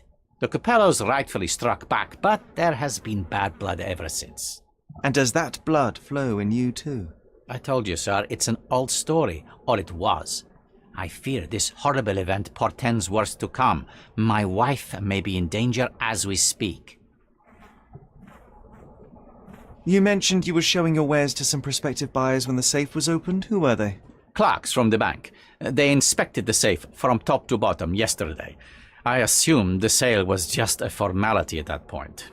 And the safe was closed? It's usually open, but it locks automatically when the door swings closed. That's another marvelous Capello invention. A coffin that locks itself. Marvelous indeed. Help me grasp your movements yesterday. What time did you meet the customers from the bank, and did you have any other appointments? Yesterday, the bank clerks arrived at 10 a.m. Afterwards, I was alone in the office until my wife Augusta came in at 3 p.m. I left for home at 6:30 p.m. And what about this morning? Our meeting for the demonstration was set for 9 a.m. I arrived about half an hour prior in order to prepare. I have one final inquiry. Do you recall the time at which the safe door was closed? Young man, I may just as well ask you when you closed your cigar case. I have opened our safes 12 times a day for 12 years. I do not recall. I'd like to inquire about the burglary. I'm not sure I see the connection, but if you wish to know more, talk to Billy Lloyd, the night watchman. He scared off the thief. Was it also Billy that discovered the burglar? No, my wife did. She had stayed late yesterday. Poor Augusta. At least she's safer with the police than at home alone. Well, Mr. Capello, I think that's all I need from you at present. Where can I find your office? Here, take my card. Billy should be on site to assist with the investigation. And please, sir, would you check on my wife before you depart? Thank you. I will endeavour to speak with her before I leave the station. Please, treat her gently. Women lack our resilience when it comes to ordeals like this.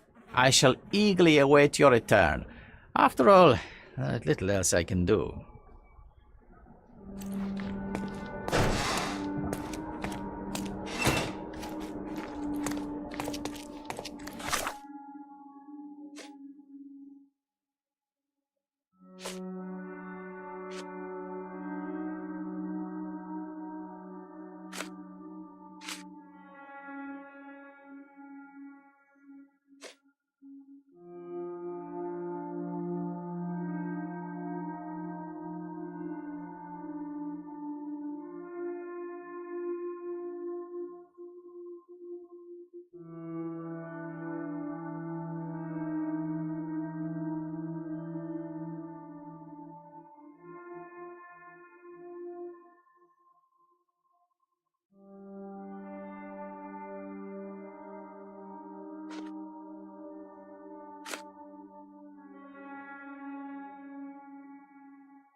Mrs. Capello, please wait in the office. The inspector will be here soon. It's the perfect time to investigate.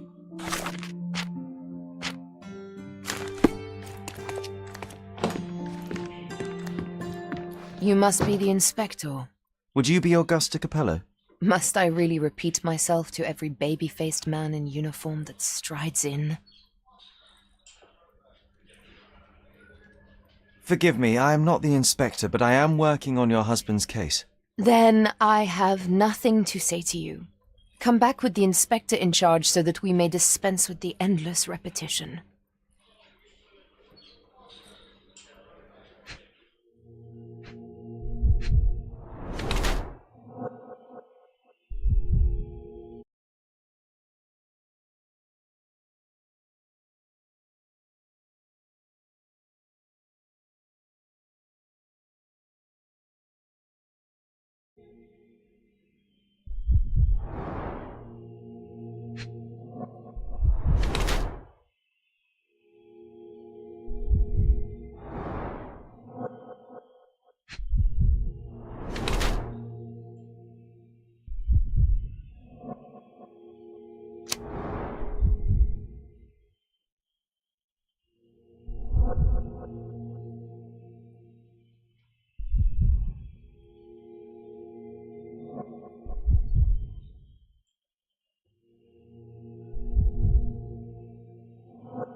Whilst I prefer German composers, the harp solo from Lucia di Lammermoor stands out as one of Donizetti's finest contributions to the form. I'm sure Basilio thought the same. He did. How? Did he tell you how we met? Oh, there was no need. It is trivial to observe how much you value your memories of playing harp in the orchestra, and even an amateur Italian harpist would be familiar with Donizetti's finest work. Yes. Music is a balm in these uncertain times. It is nice to meet another who appreciates it. Much as I appreciate the truth. Please, Mrs. Capello, let me help you and your husband. I am not unappreciative, sir. But I'm afraid I presently lack the strength. Basilio tells me you were present during the burglary yesterday. What can you tell me about it?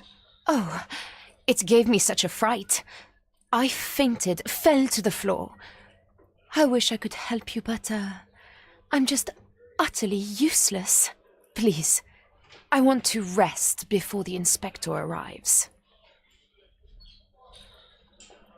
Were you familiar with the deceased man found in the safe? No, I did not know him, nor can I conceive of how the poor soul ended up there. You've had quite the day, Mrs. Capello. I shall leave you be. If I have further questions, I may visit again later.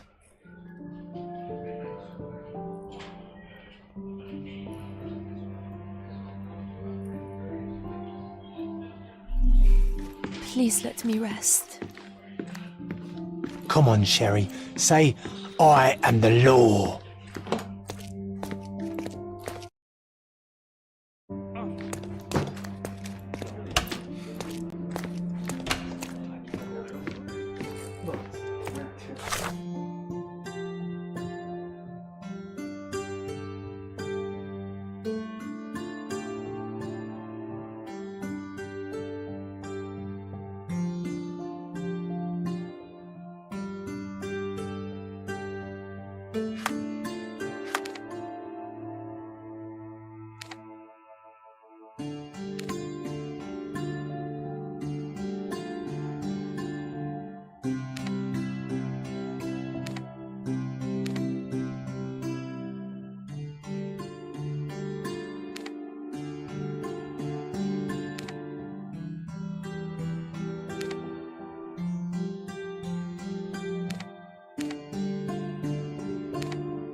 How do you do?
Hello there.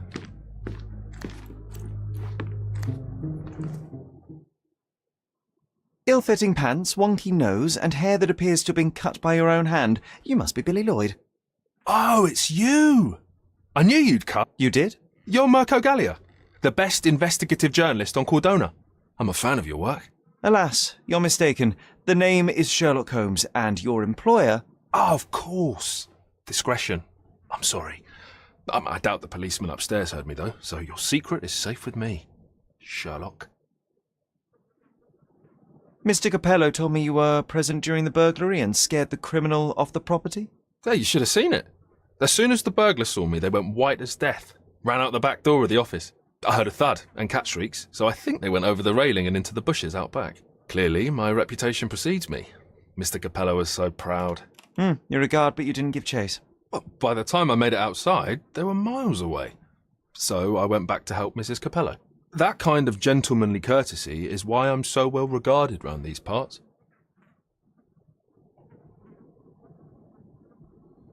What did the thief look like? Shorter than me, mid-20s, a huge scar across the right cheek going from the eye. Short hair. She didn't look like a ghost. Too corporeal. Hold on. She? You didn't think to mention the burglar was a woman? Why did you assume it was a man? It's the 19th century, sir. Ambitious young women are out there pursuing a career, and I, for one, encourage it. Yes, yes, spare me the sermon. When did the burglary happen? After 10 in the evening. I was just talking to Mrs. Capello. Does she normally work this late? No, it's the first time it happened.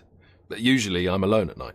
I was explaining to Mrs. Capello how drinking water every 3 hours can help with digestion, when she excused herself and went back upstairs. Then there was a scream, and I ran up to the office and... I know what happened next, thank you. What about last evening? Do you have any more details about the break-in? Of course. I write down everything that happens during my watch. Take a look. Fastidious in its mundanity, but I will make of it what I can. I must go and inspect the crime scene. If I have further questions, Mr. Lloyd, I will find you. Oh, don't worry. I won't be able to keep away. Right. The best on the market. You can wallop them, you can burn them. Nothing will work. I bet he tested that himself. They sell door locks, padlocks. No Sherlocks, though. Probably for the best. Imagine dealing with two of you. Ugh.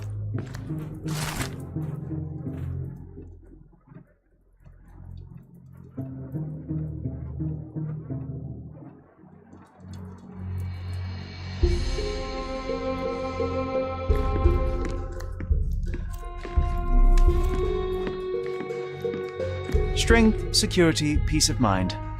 Tacky. Well, you know, that's your opinion, good sir.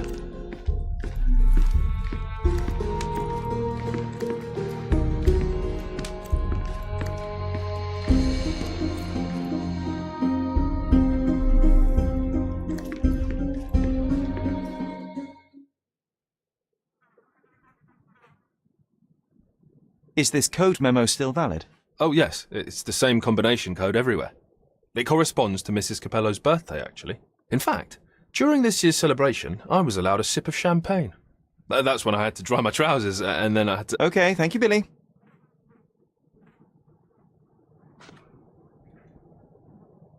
I know of it, but... forgot. I don't know. Have you noticed anything different about Mrs. Capello recently? Not really. She talks to me more when I start my shift. Probably because of the 100 Best Curry Recipes book I'm reading. Oh, and we've been running out of paper a lot lately, so she often sends me out to buy more for her. She's very particular about the paper we use. Only one store on the island stocks it, and it's on the other side of the town. But I'm really fast. Interesting, thank you.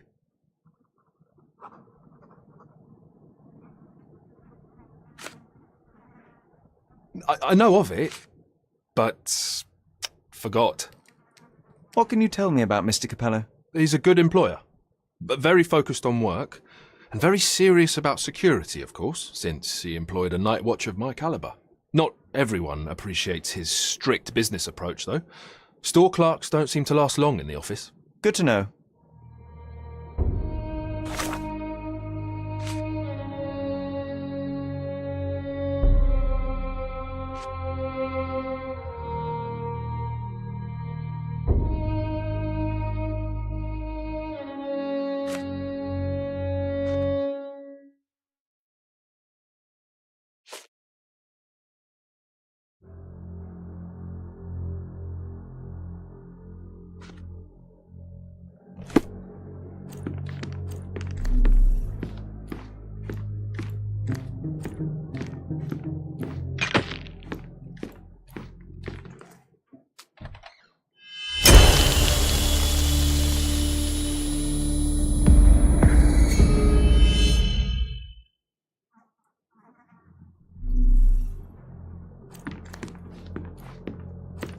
Oh, why do I get the worst jobs?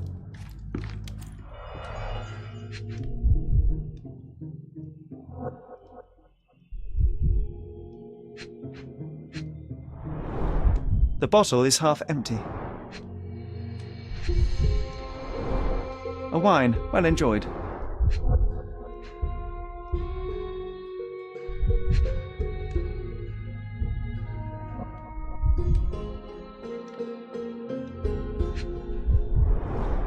Recently used, but why would it be here?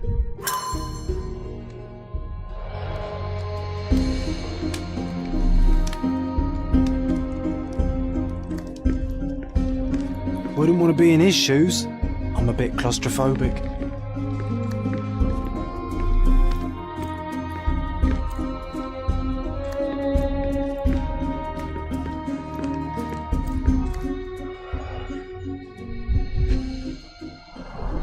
Bruises, torn nails, bleeding was severe and continued at length.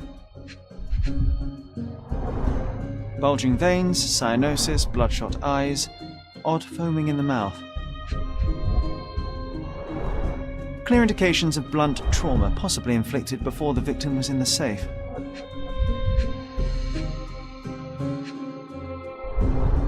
Clothes are not fully buttoned. Was the victim dressing or undressing?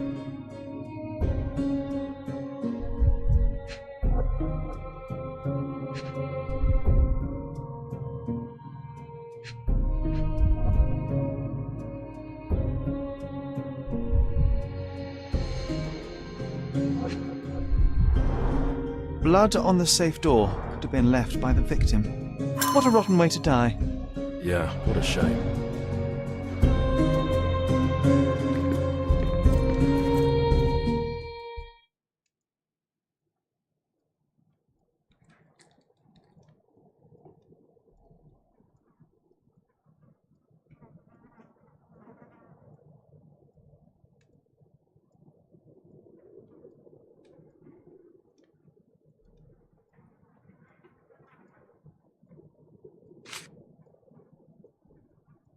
I know of it, but forgot. Do you know anything else about the dead body in the safe? Well, there is the rule of threes. You can survive 3 weeks without food, 3 days without water, 3 hours in harsh weather, and 3 minutes... Of you talking? ...without air. I'm sorry, did you say something? No, very enlightening, Mr. Lloyd, thank you.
I'm going to catch the criminal myself. But later.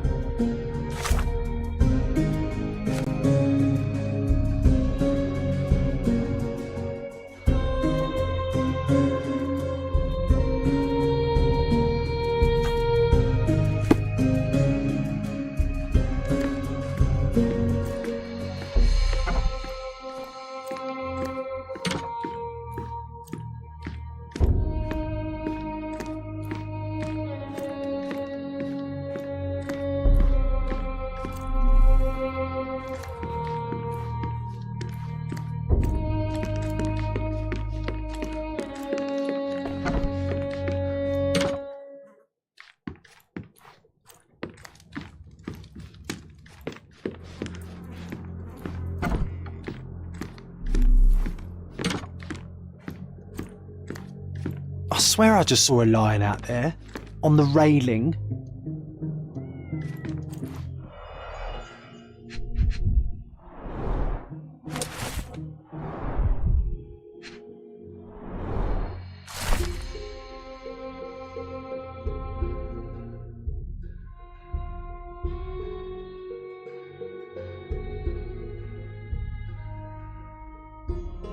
He clearly needs a better work-life balance.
Well-organised workplace? Mr. Capello is the best. Okay, this chap is seriously creepy.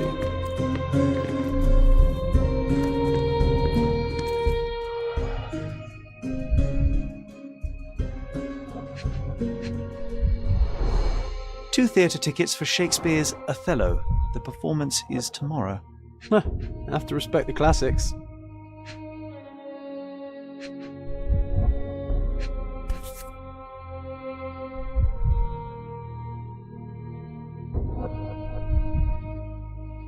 A concert programme from 7 years ago.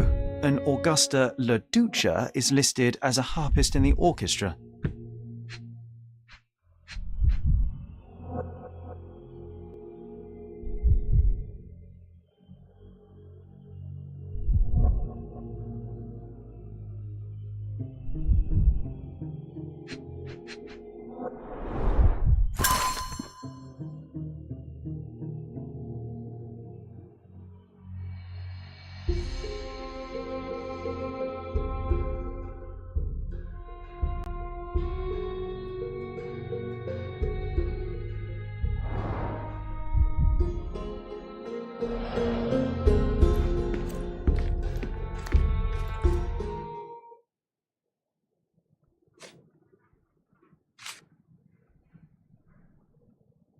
Do you know what this note might be about? I cannot presume to know another's mind, of course, but I think Mr. and Mrs. Capello have been having some familial difficulties, probably due to their lack of children. One of my oldest friends helps couples with their relationship troubles, and he always says... You don't have to continue. Oh, well, he says that to me as well, but I'm perfectly happy to. No, I insist.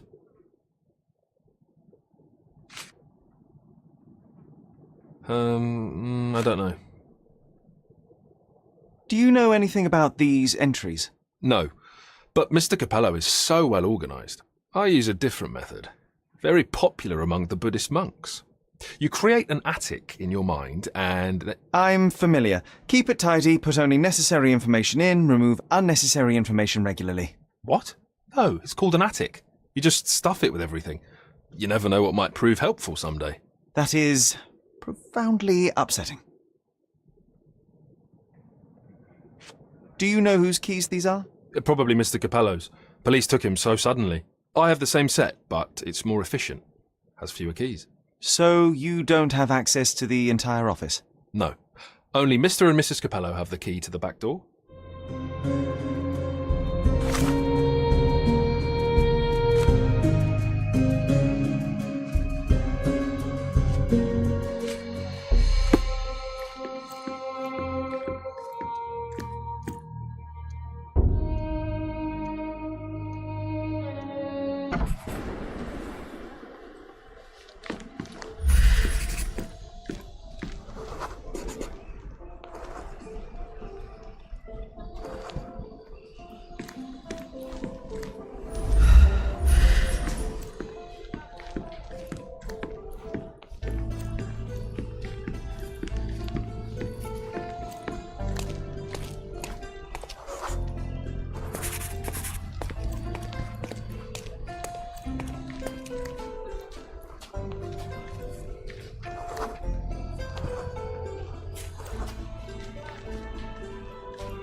The letter F is inscribed within a 4-leaf clover pattern. Passe muraille. Walk through walls in French. Our thief seems rather arrogant.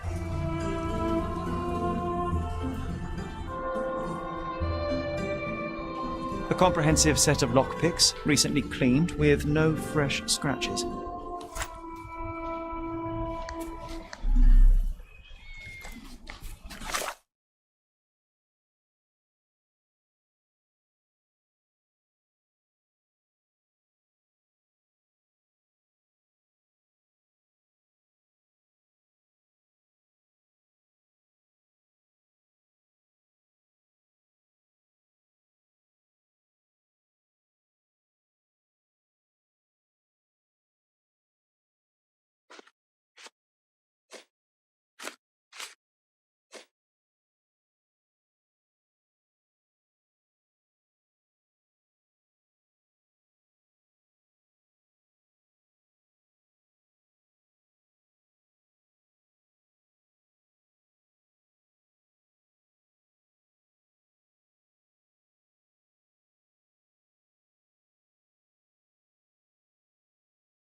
Can we please do this later?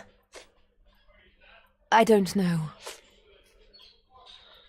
Can we please do this later? I'm just so exhausted, sir. I'm just so exhausted, sir. I'm just so exhausted, sir. I'm just so exhausted, sir. Mrs. Capello, would you think your husband capable of that which he is accused? No. Basilio is a good man, a devoted man. I love him. He cares about his work and cares about me. He approaches all his passions with diligence and temerity. I think there is nothing he could not achieve if he set his mind to it. Indeed, in all our years together, I cannot recall a single business opportunity Basilio failed to see through. Thank you, Mrs. Capello. Can we please do this later? To the best of your knowledge, does the safe's combination remain the same? Nearly always. We have a default combination code we use on all our products for convenience. My husband can change it, though. And no others? I don't know. I certainly can't.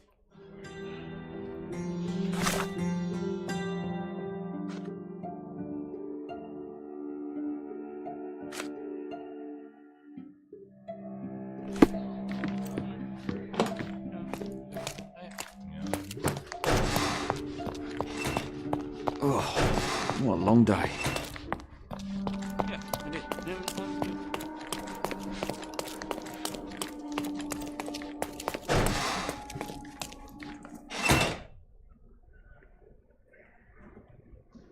Is this note still valid? Oh yes, we use this code by default for each safe. Now sometimes a buyer may ask to see how it can be changed, but I always reset it afterwards. And the safe containing the body used the default code, I presume? As it happens, no. In my demonstration, I wanted to show the bank clerks how easy it was to set a different combination. Interesting. Thank you.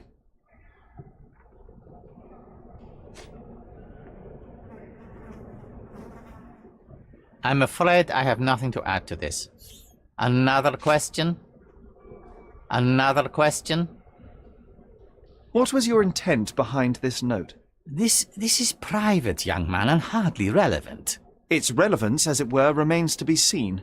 My wife Augusta joined me in business half a year ago, but works late hours. I worry because I love her. What else do you need to know? I appreciate your candor.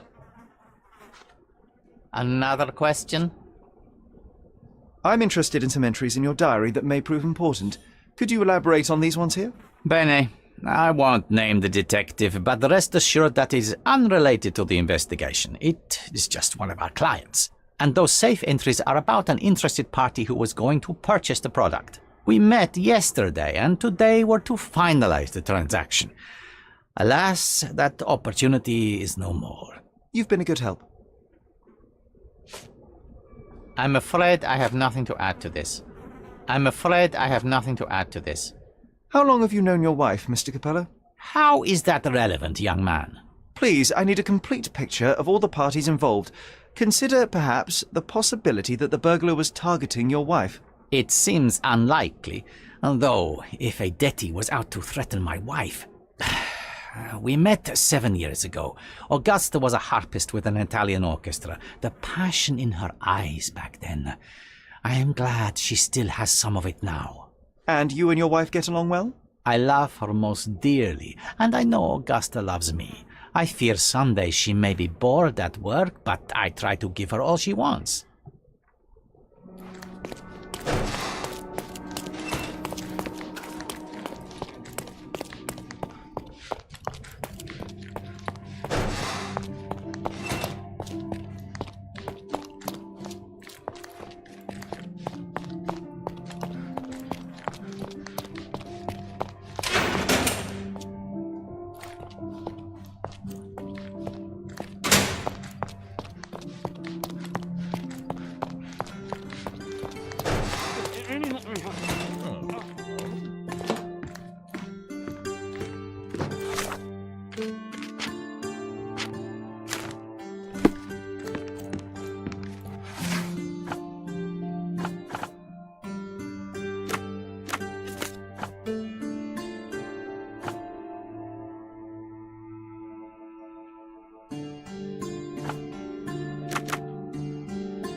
Maybe it would be wise to take a look around outside before we enter.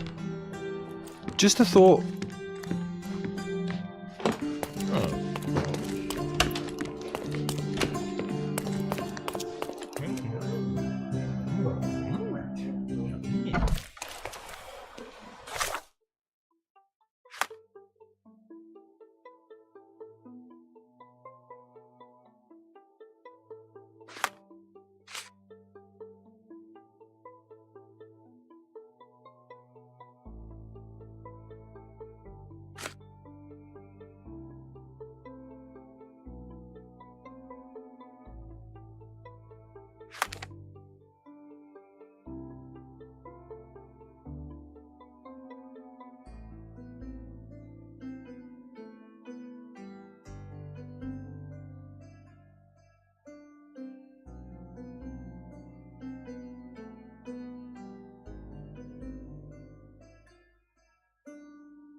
Can you satisfy my curiosity?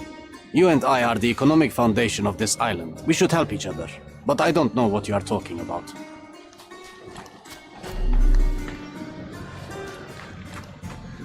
Other gangs are planning an attack on the backyard, boys. The pipe is looking for information.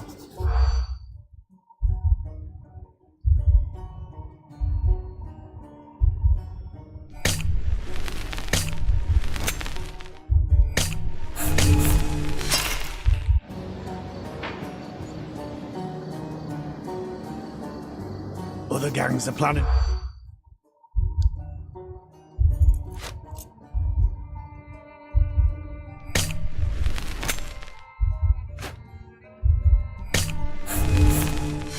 I was being very stealthy, Sherlock, and you threw it all away. Come on, pull yourself together. Other gangs are planning an attack on the back...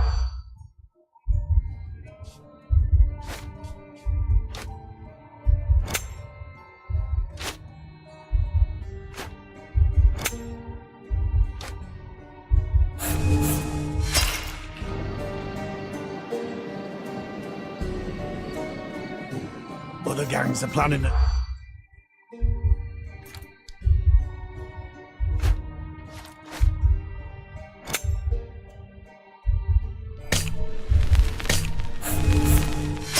Oh, well, I guess we'll have to try again.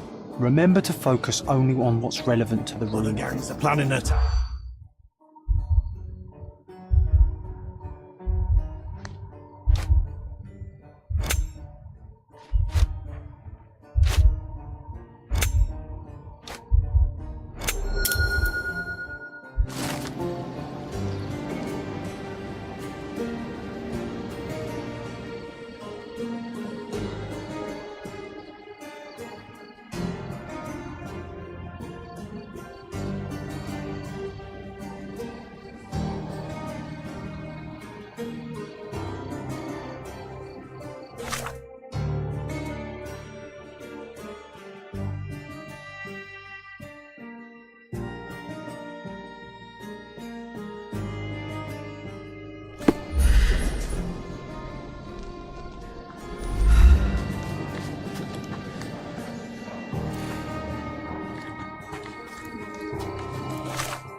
Our clothes will be worn well, take my word.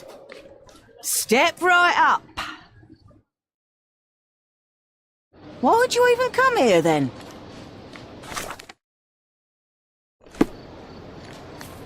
Despite being used, these goods are still fine. Take a look. Take a look. Maybe something will catch your eye.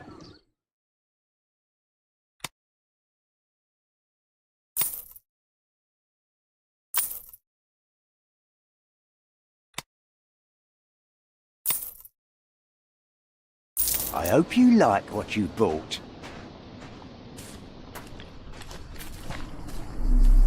The best a flea market can offer.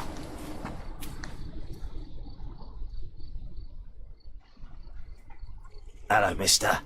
I've got some information for you. Heard you were asking. Have you now? Well, let's hear it.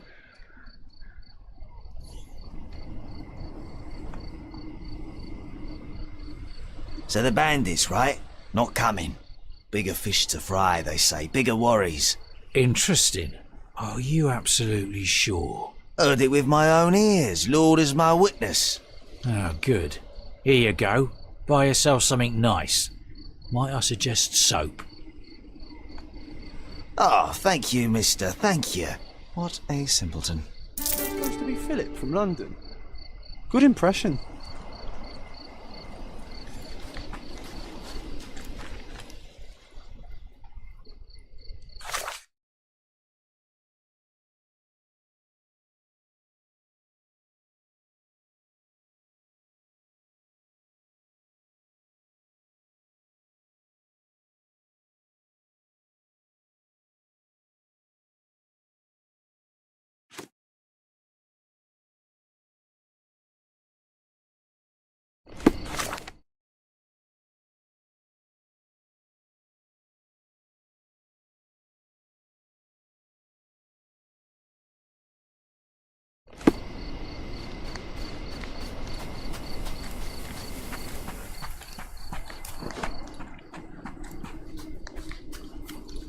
Extra!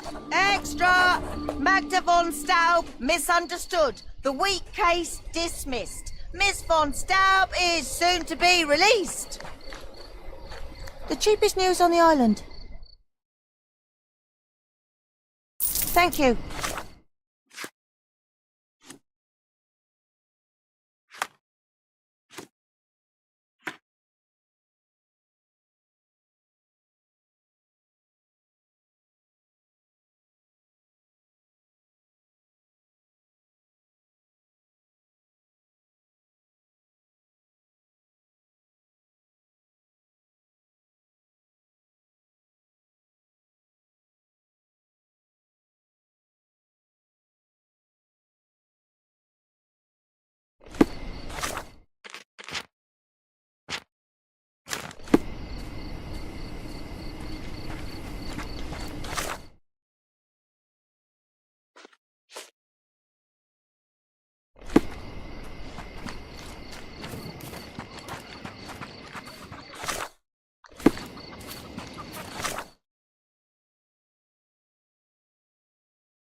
Merhaba.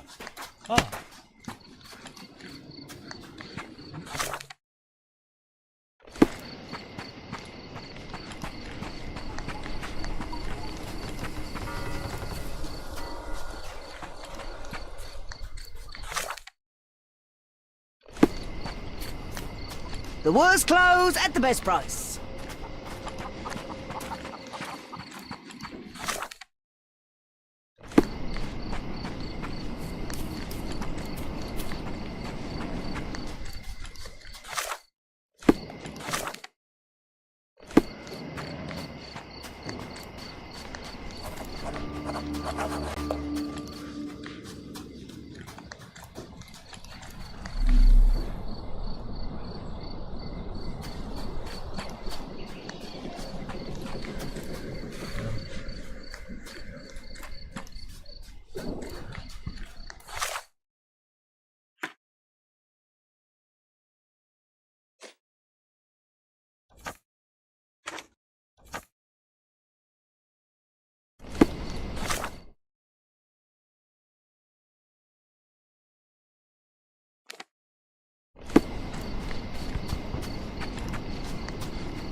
Do you know anything about this?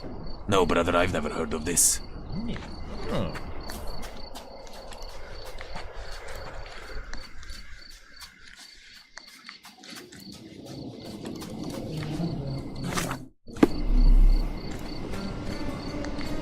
Is this familiar to you?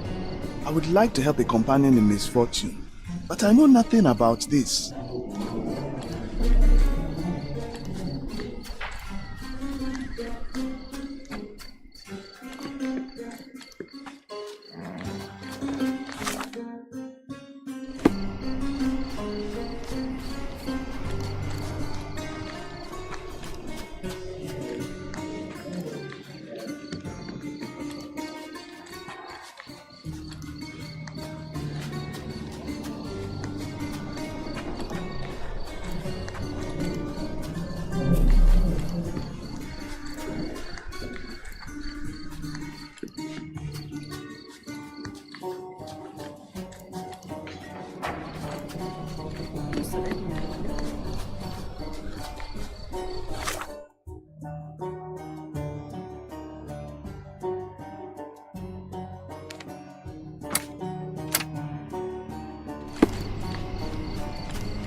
Are you able to help me?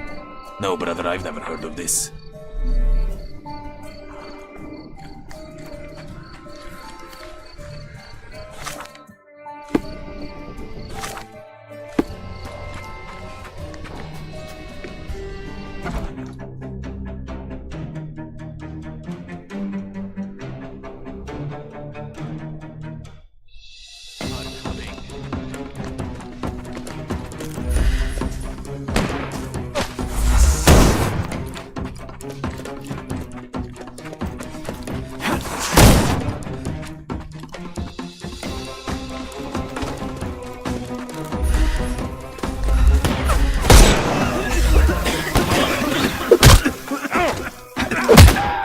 Just die!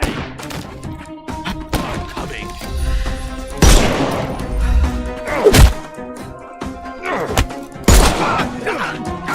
No more crime for you until next month.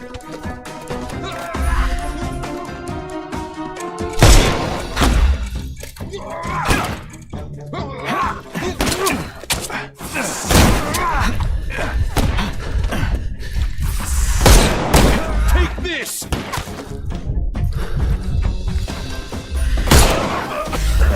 I couldn't miss the party. Oh! Don't cry, you'll live. Not that easy. Just die! Time to knock. I'm coming for you. Dodge this! Too simple.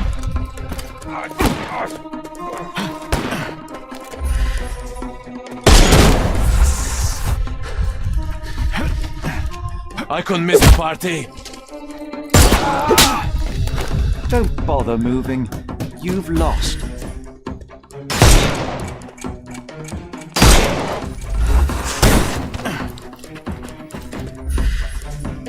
It's all yours now. Go for it.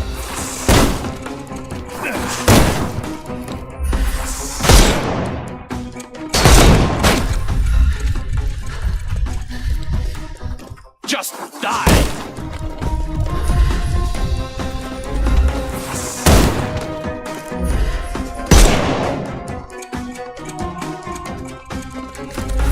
Dodge this!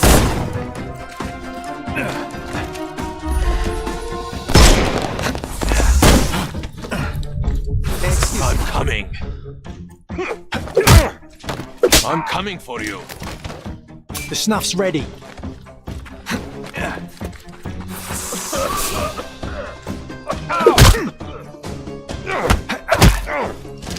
Don't bother moving. You've lost.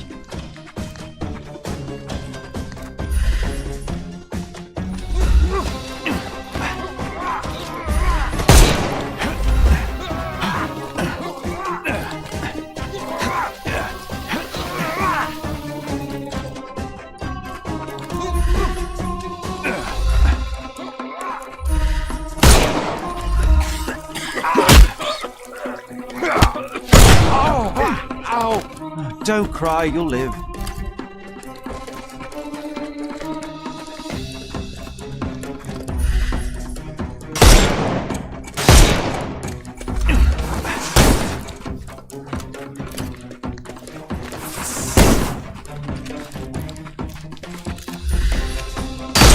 Give him the pepper snuff.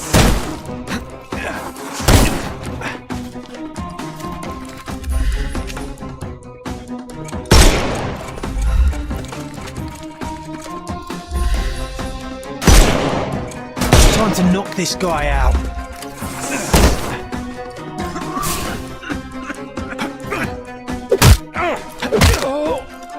Too simple.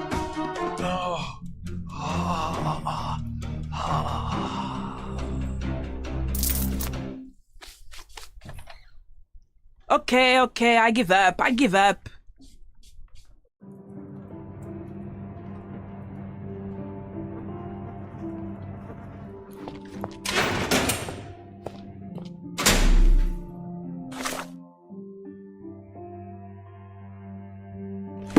This seems a better place for our conversation. I hope you're more talkative than your friends, Miss Sevigny. You can't do anything. You're not even a policeman. And I didn't do it. I didn't do anything. Is there nothing you didn't do, Miss Sevigny? Thieve for the gang, break into the Armor Capello office, kill Niccolo Detti? What? Kill? I didn't kill nobody. No, How? So you admit the rest. I suppose you won't mind explaining some things to me then.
You were in the Armor Capello office yesterday evening, Miss Sevigny.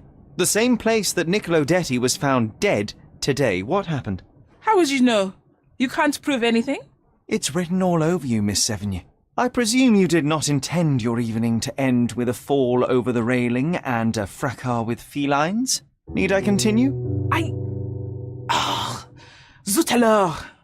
It was just a job, nothing else. I was asked to come. Here, see for yourself. I don't know who hired me, but I think they wanted to pin the crime on me. Poor Niccolo.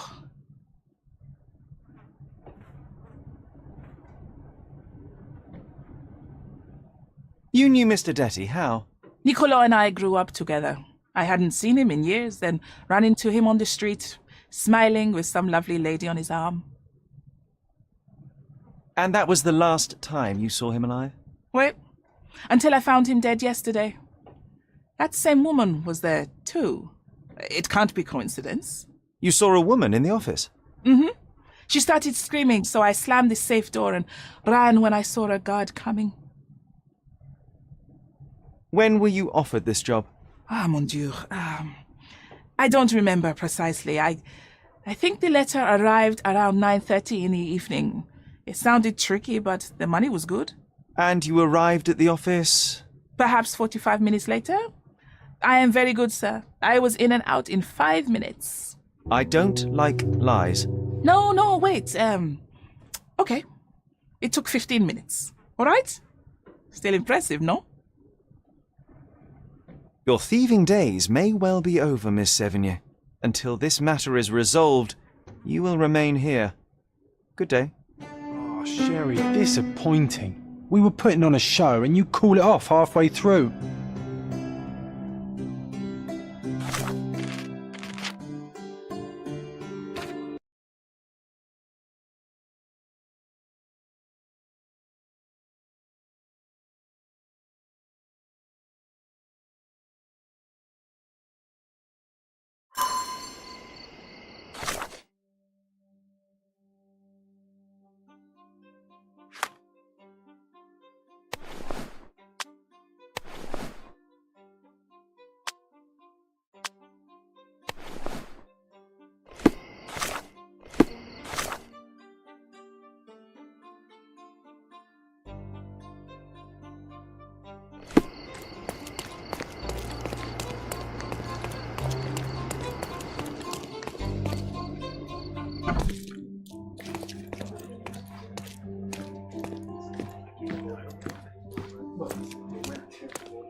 Oh, what a long day.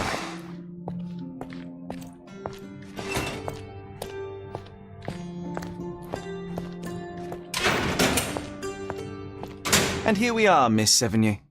A place where we can talk about all your recent activities. We have a nice profile on you, you know. What are you talking about? I didn't do anything. Is there nothing you didn't do, Miss Sevigny? Thieve for the gang, break into the Armor Capello office, kill Niccolo Detti? What? Kill? I didn't kill nobody. No, How? So you admit the rest. I suppose you won't mind explaining some things to me then.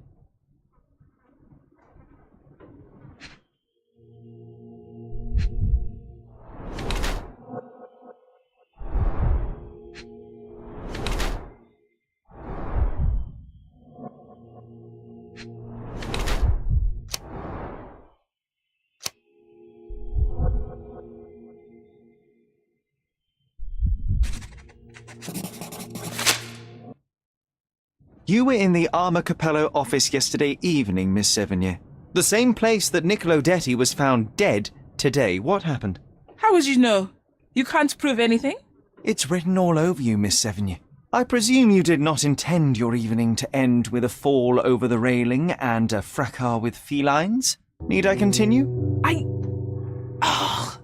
Zut alors! It was just a job, nothing else.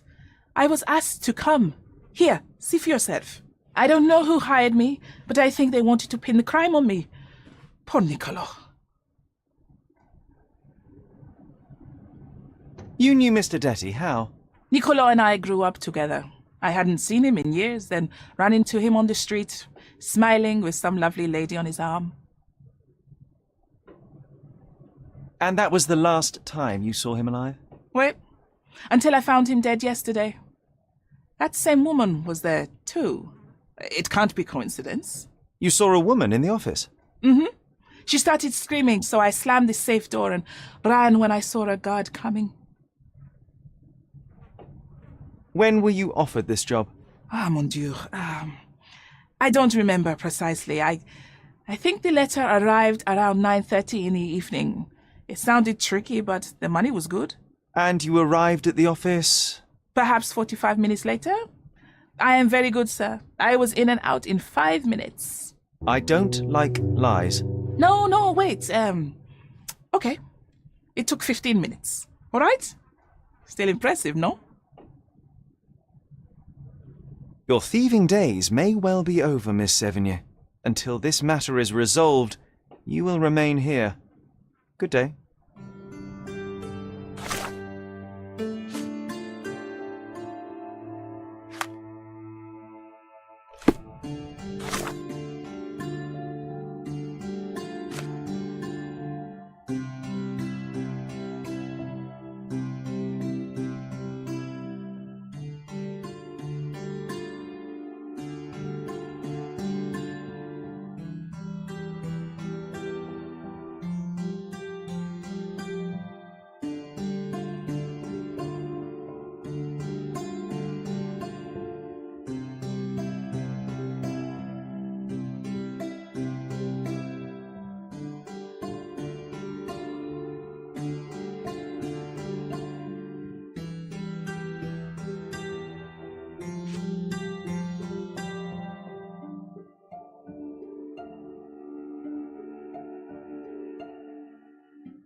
I didn't do a thing.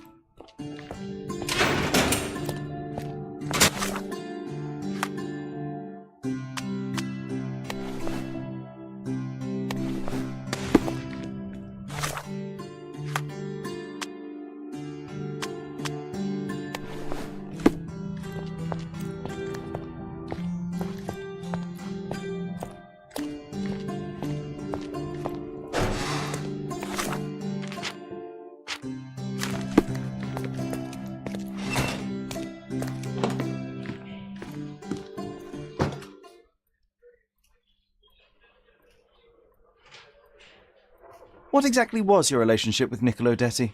Who? What are you talking about? Madam, please, a young woman dedicated to her music and an enthusiastic artist, your marriage to Basilio could not have offered all you needed. And then about 6 months ago, you met Niccolo Detti. There was a spark, you started to see each other. It brought passion back into your life. How could you? But your tryst didn't go unnoticed. Felicia Sevigny spotted you with Niccolo, but rather than cease your affair, you took care to avoid the public eye. You started working with your husband at the office and met your lover there in the evening after Basilio departed. Billy would not notice, and you hoped neither would your husband. Do I have this right so far? Yes. I love Basilio, I truly do. But his first passion is his work. I respect that, but it left me adrift. Niccolo. Sweet Niccolo. He was the man I needed. If he had had any other name, I would have talked to Basilio. But he was a Detti. And your husband suspected something. I think he did. He asked questions. Billy's schedule was moved forwards here. Yes, he suspected. And thus we arrive at the heart of the matter. How did Mr. Detti end up deceased in the safe? I do not know. Madam? I don't know anything about his death. Are you sure this is how you wish to proceed? It is the truth. Please, just leave me be.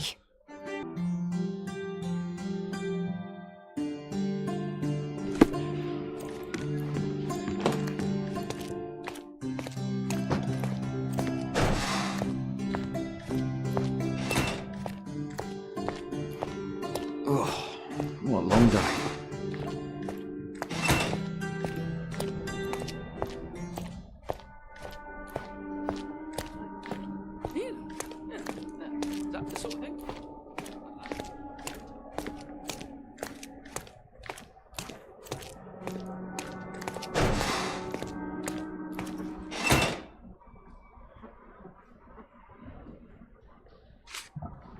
Were you aware of this, Mr. Capello? Of the relationship between your wife and Niccolo Detti? Enough! I will not hear it! Augusta is an impressionable woman feeling the stress of this horrible situation. She does not understand what she is saying. I see. So, you think... I think that if you want to help, you should stop bothering my wife and find the criminal responsible. I'm afraid I have nothing to add to this. Not much to say. I'm sorry. Another question? I'm afraid I have nothing to add to this. Mr. Capello, have you anything to say about the burglar's claims? Not a whit. The woman is a liar and a criminal. I don't give it the slightest credence, and neither should you. I will return.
Oh, actually, no. I know of it, but forgot. I know of it, but forgot. I don't know. Could this be the burglar you saw yesterday? That's her. So what's our plan? How do we get her? If you can afford to give me 20 minutes, my uncle has a large net. Yes, a net. I'll go and get one now, Billy, and you stay to guard the office.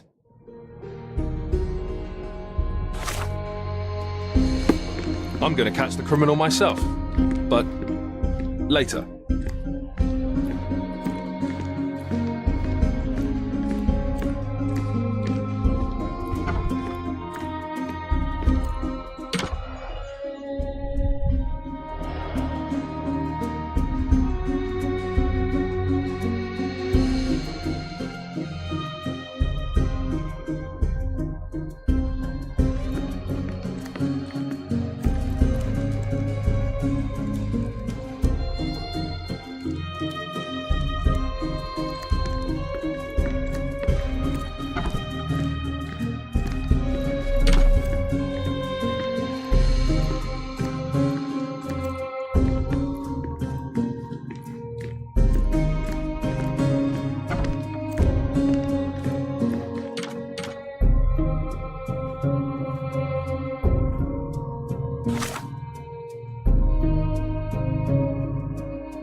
Oh, what a long day.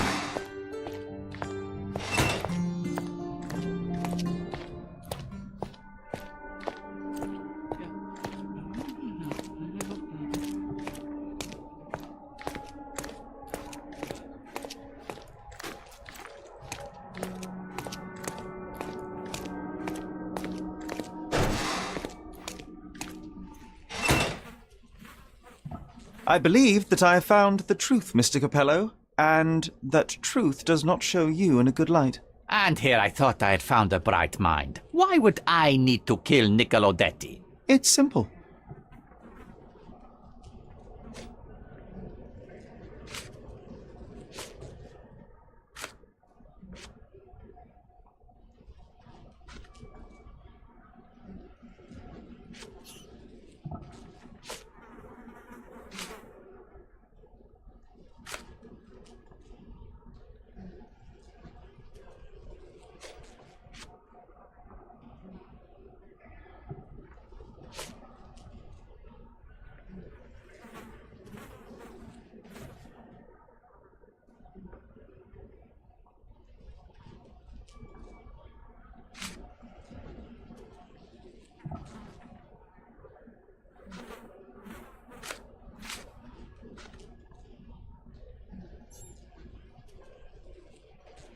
You knew about Niccolo and Augusta. You loved her, and the Detti and Capello conflict is well known.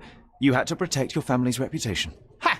Any simpleton can find reasons for me to dislike a Detti, though it takes a special kind to concoct an imaginary dalliance, too. How do you believe I killed him? Just threw him in the safe.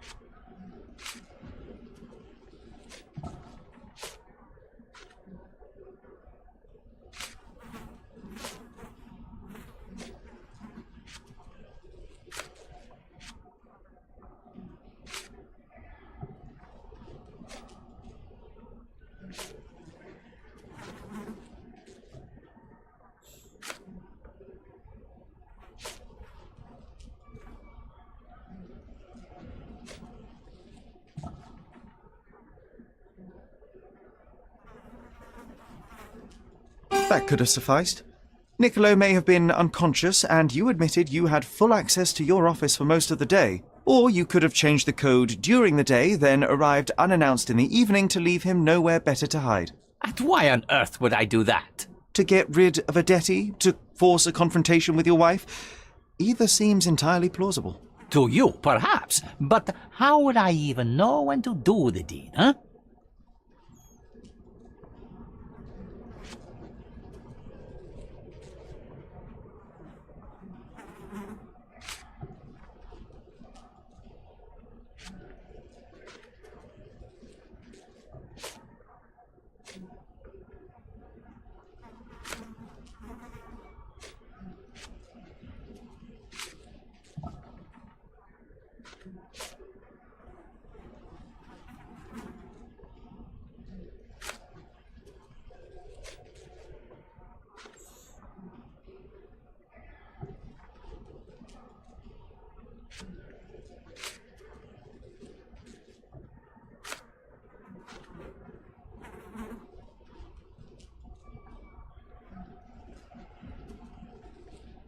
I'll return to you later. I believe that I have found the truth, Mr. Capello, and that truth does not show you in a good light. And here I thought I had found a bright mind. Why would I need to kill Niccolo Detti? It's simple.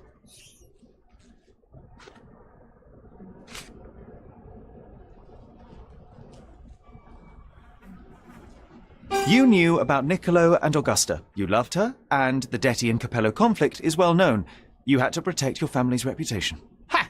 Any simpleton can find reasons for me to dislike a Detti, though it takes a special kind to concoct an imaginary dalliance, too. How do you believe I killed him? Just threw him in the safe.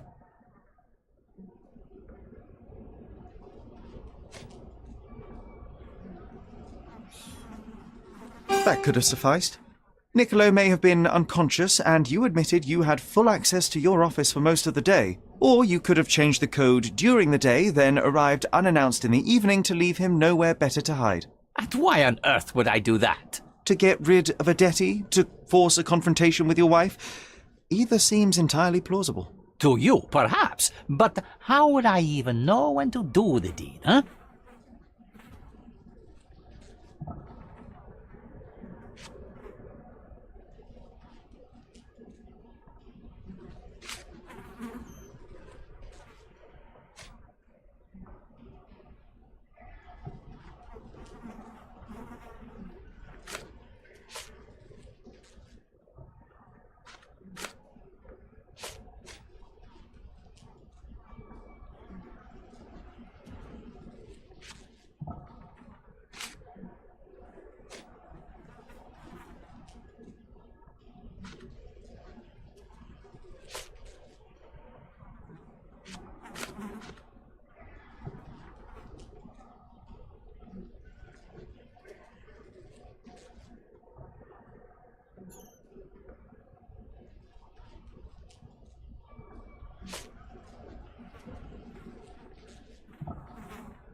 You've lost the plot, young man. It's gibberish. Just admit it. All this time, all this effort, and you get caught up in a fantasy. A shame. Still, a fine way to kill some time until my lawyer arrives from Italy. I trust you will see yourself out. I don't get your decision. We did all that work, and in the end, nothing about this case changed.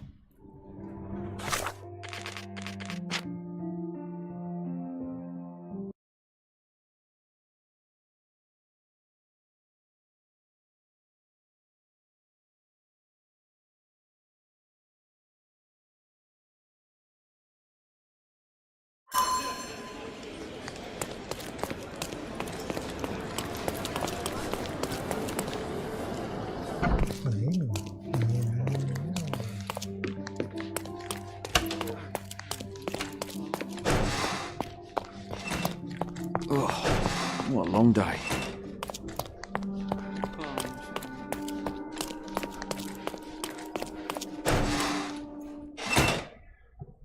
I believe that I have found the truth, Mr. And here I thought... It's simple.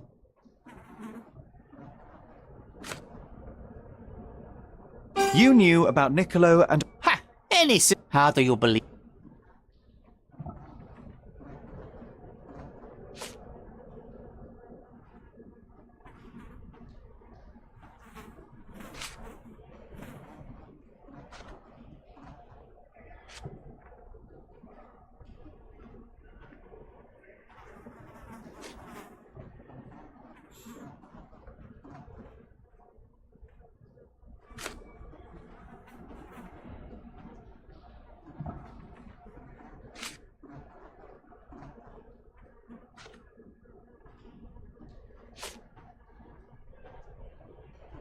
That could have sufficed. Or you could have... And why on earth would I do that? To get rid of a Detti? To you, perhaps, But how would I...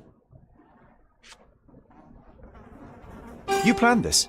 Billy's time of work was changed, you met with detectives, you planned when it would happen to the minute. Indeed?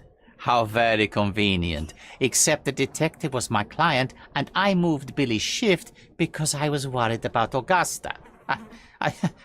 Young man, if your mind were applied to something useful, you could truly be something. The game is over, Mr. Capello, and today you lost. You may think so, but just wait until my lawyer arrives. The police might see things differently. Perhaps, but the truth is the truth. My work here is done. Good day, sir. I don't get your decision. We did all that work, and in the end, nothing about this case changed.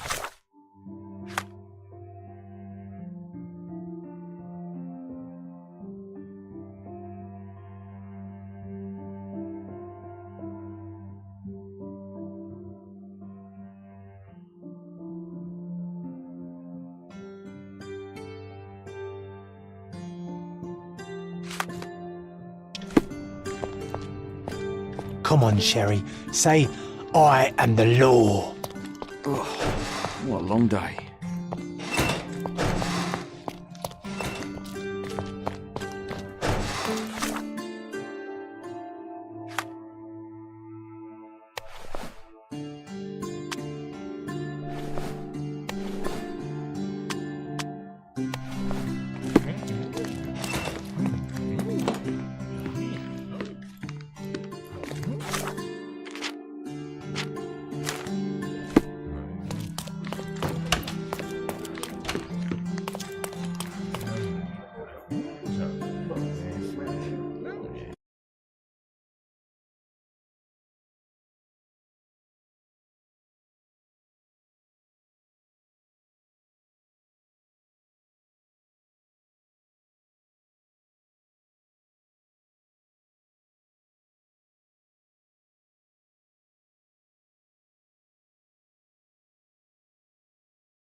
Lovely to see you.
Welcome, sir.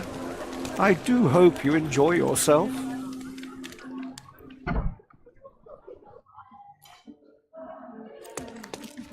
Enjoy the evening, sir. There is still plenty of time before the grand finale. All right.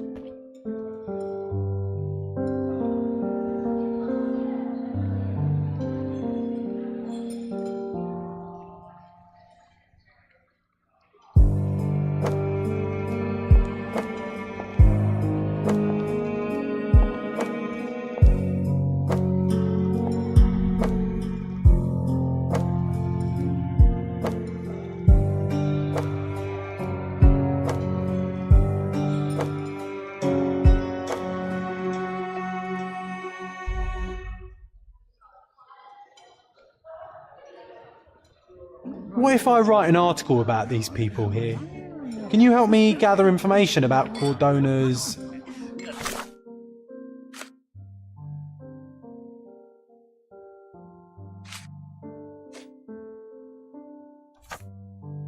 elite?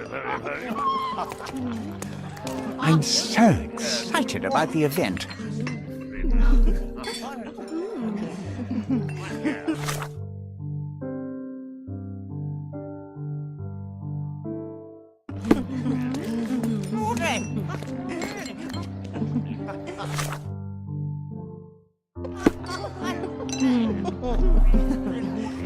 Oh, don't act like you haven't thought about it, darling.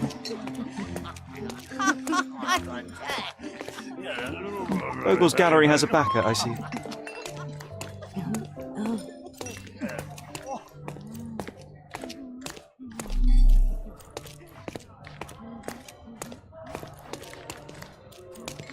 Honey, you feeling lonely? I'll be your friend. Nancio's had to enforce the masks after the scandal.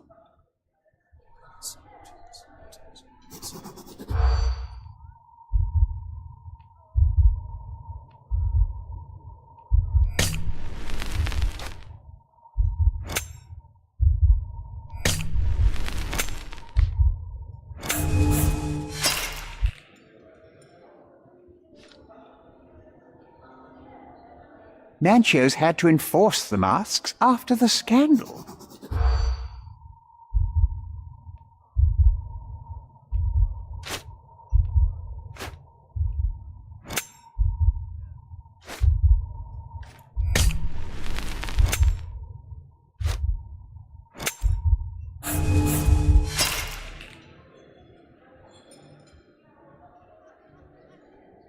Nancho's had to enforce the masks after the...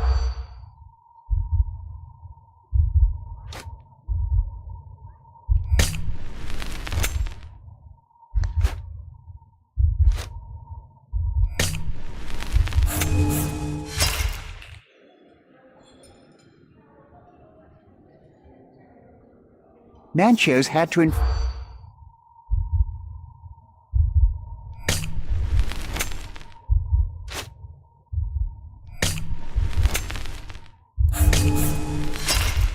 I was being very stealthy, Sherlock, and you threw it all away.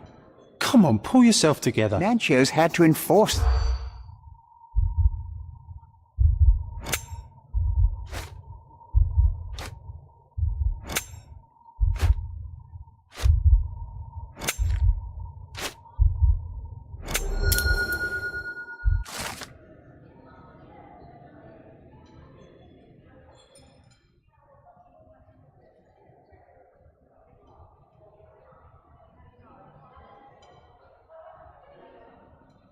That's what I like about this party. Bring me more dirt, Sherry. One more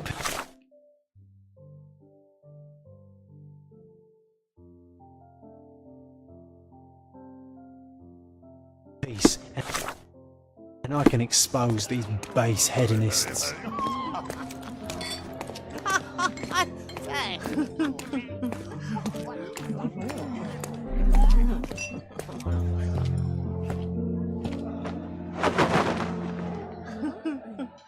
Sherlock! Friend! I wasn't sure you'd come.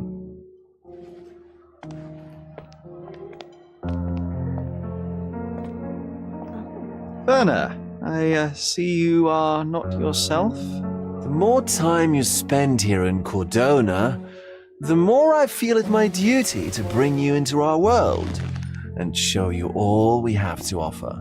And what is on offer today? Pleasure, indulgence, relief, and relaxation. You've earned some time for yourself, have you not? Those who know me would say I'm incapable of it. Nonsense. I refuse to believe there is anyone permitted to know Sherlock Holmes.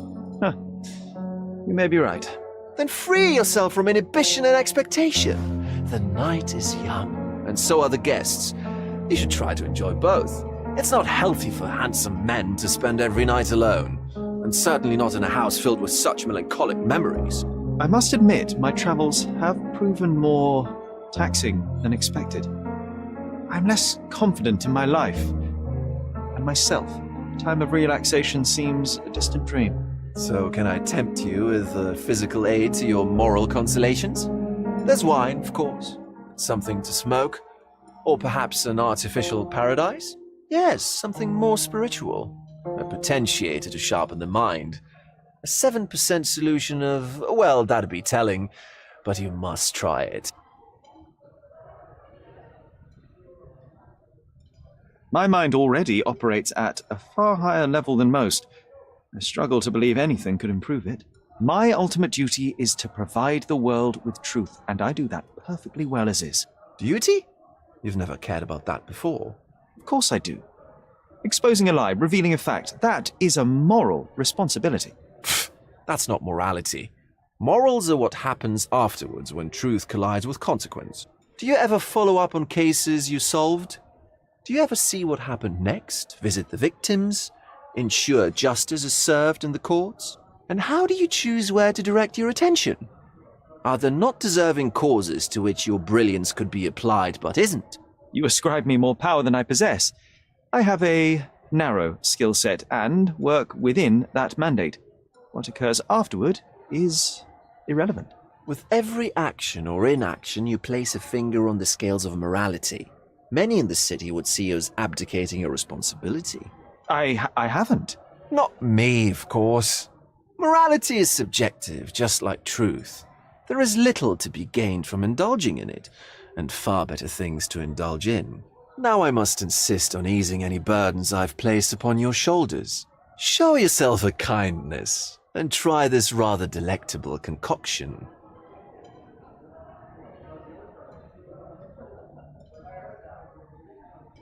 If this solution truly does assist with thinking, then well, perhaps it would be puerile to overlook an opportunity to study it. I'll take it with me. Yes, Sherlock. Very good. And now, our evening begins in earnest. I just remembered. I'm sorry, Sherlock. My mind's delightfully impaired. Please take this key. It opens the altar room, past the library. Pardon? Altar room? What now, Verner? Go quickly and find our Fabio. Only you can make him talk. I'll join you in a minute.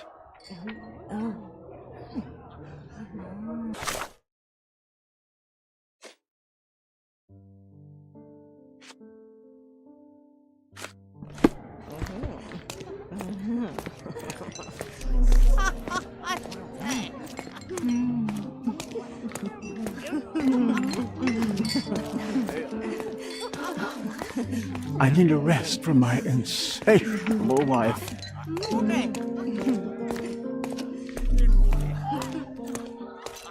Codex Orchis. Why does this occult book sound like a flower? Romantic poetry and prose. Someone's in touch with their feelings. These medieval botany and chemistry books look even more satanic than the occult ones.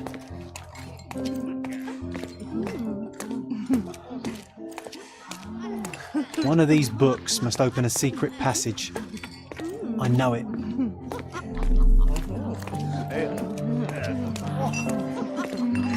My goodness, Sherlock. They made a blood fountain.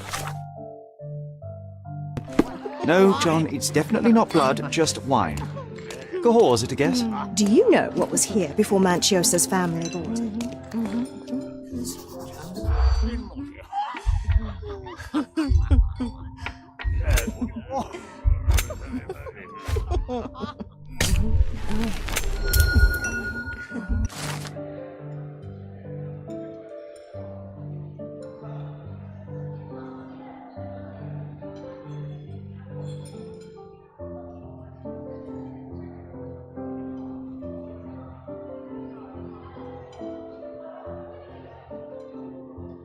I'll pin them down, Biscoop.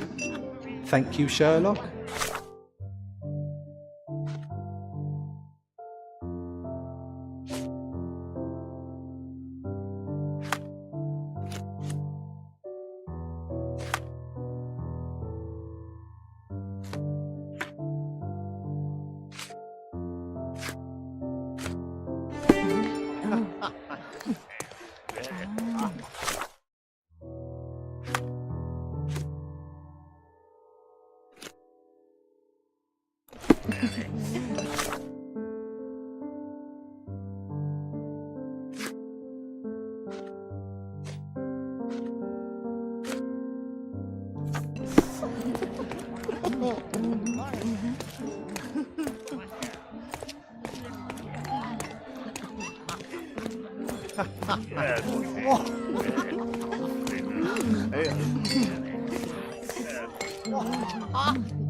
My God.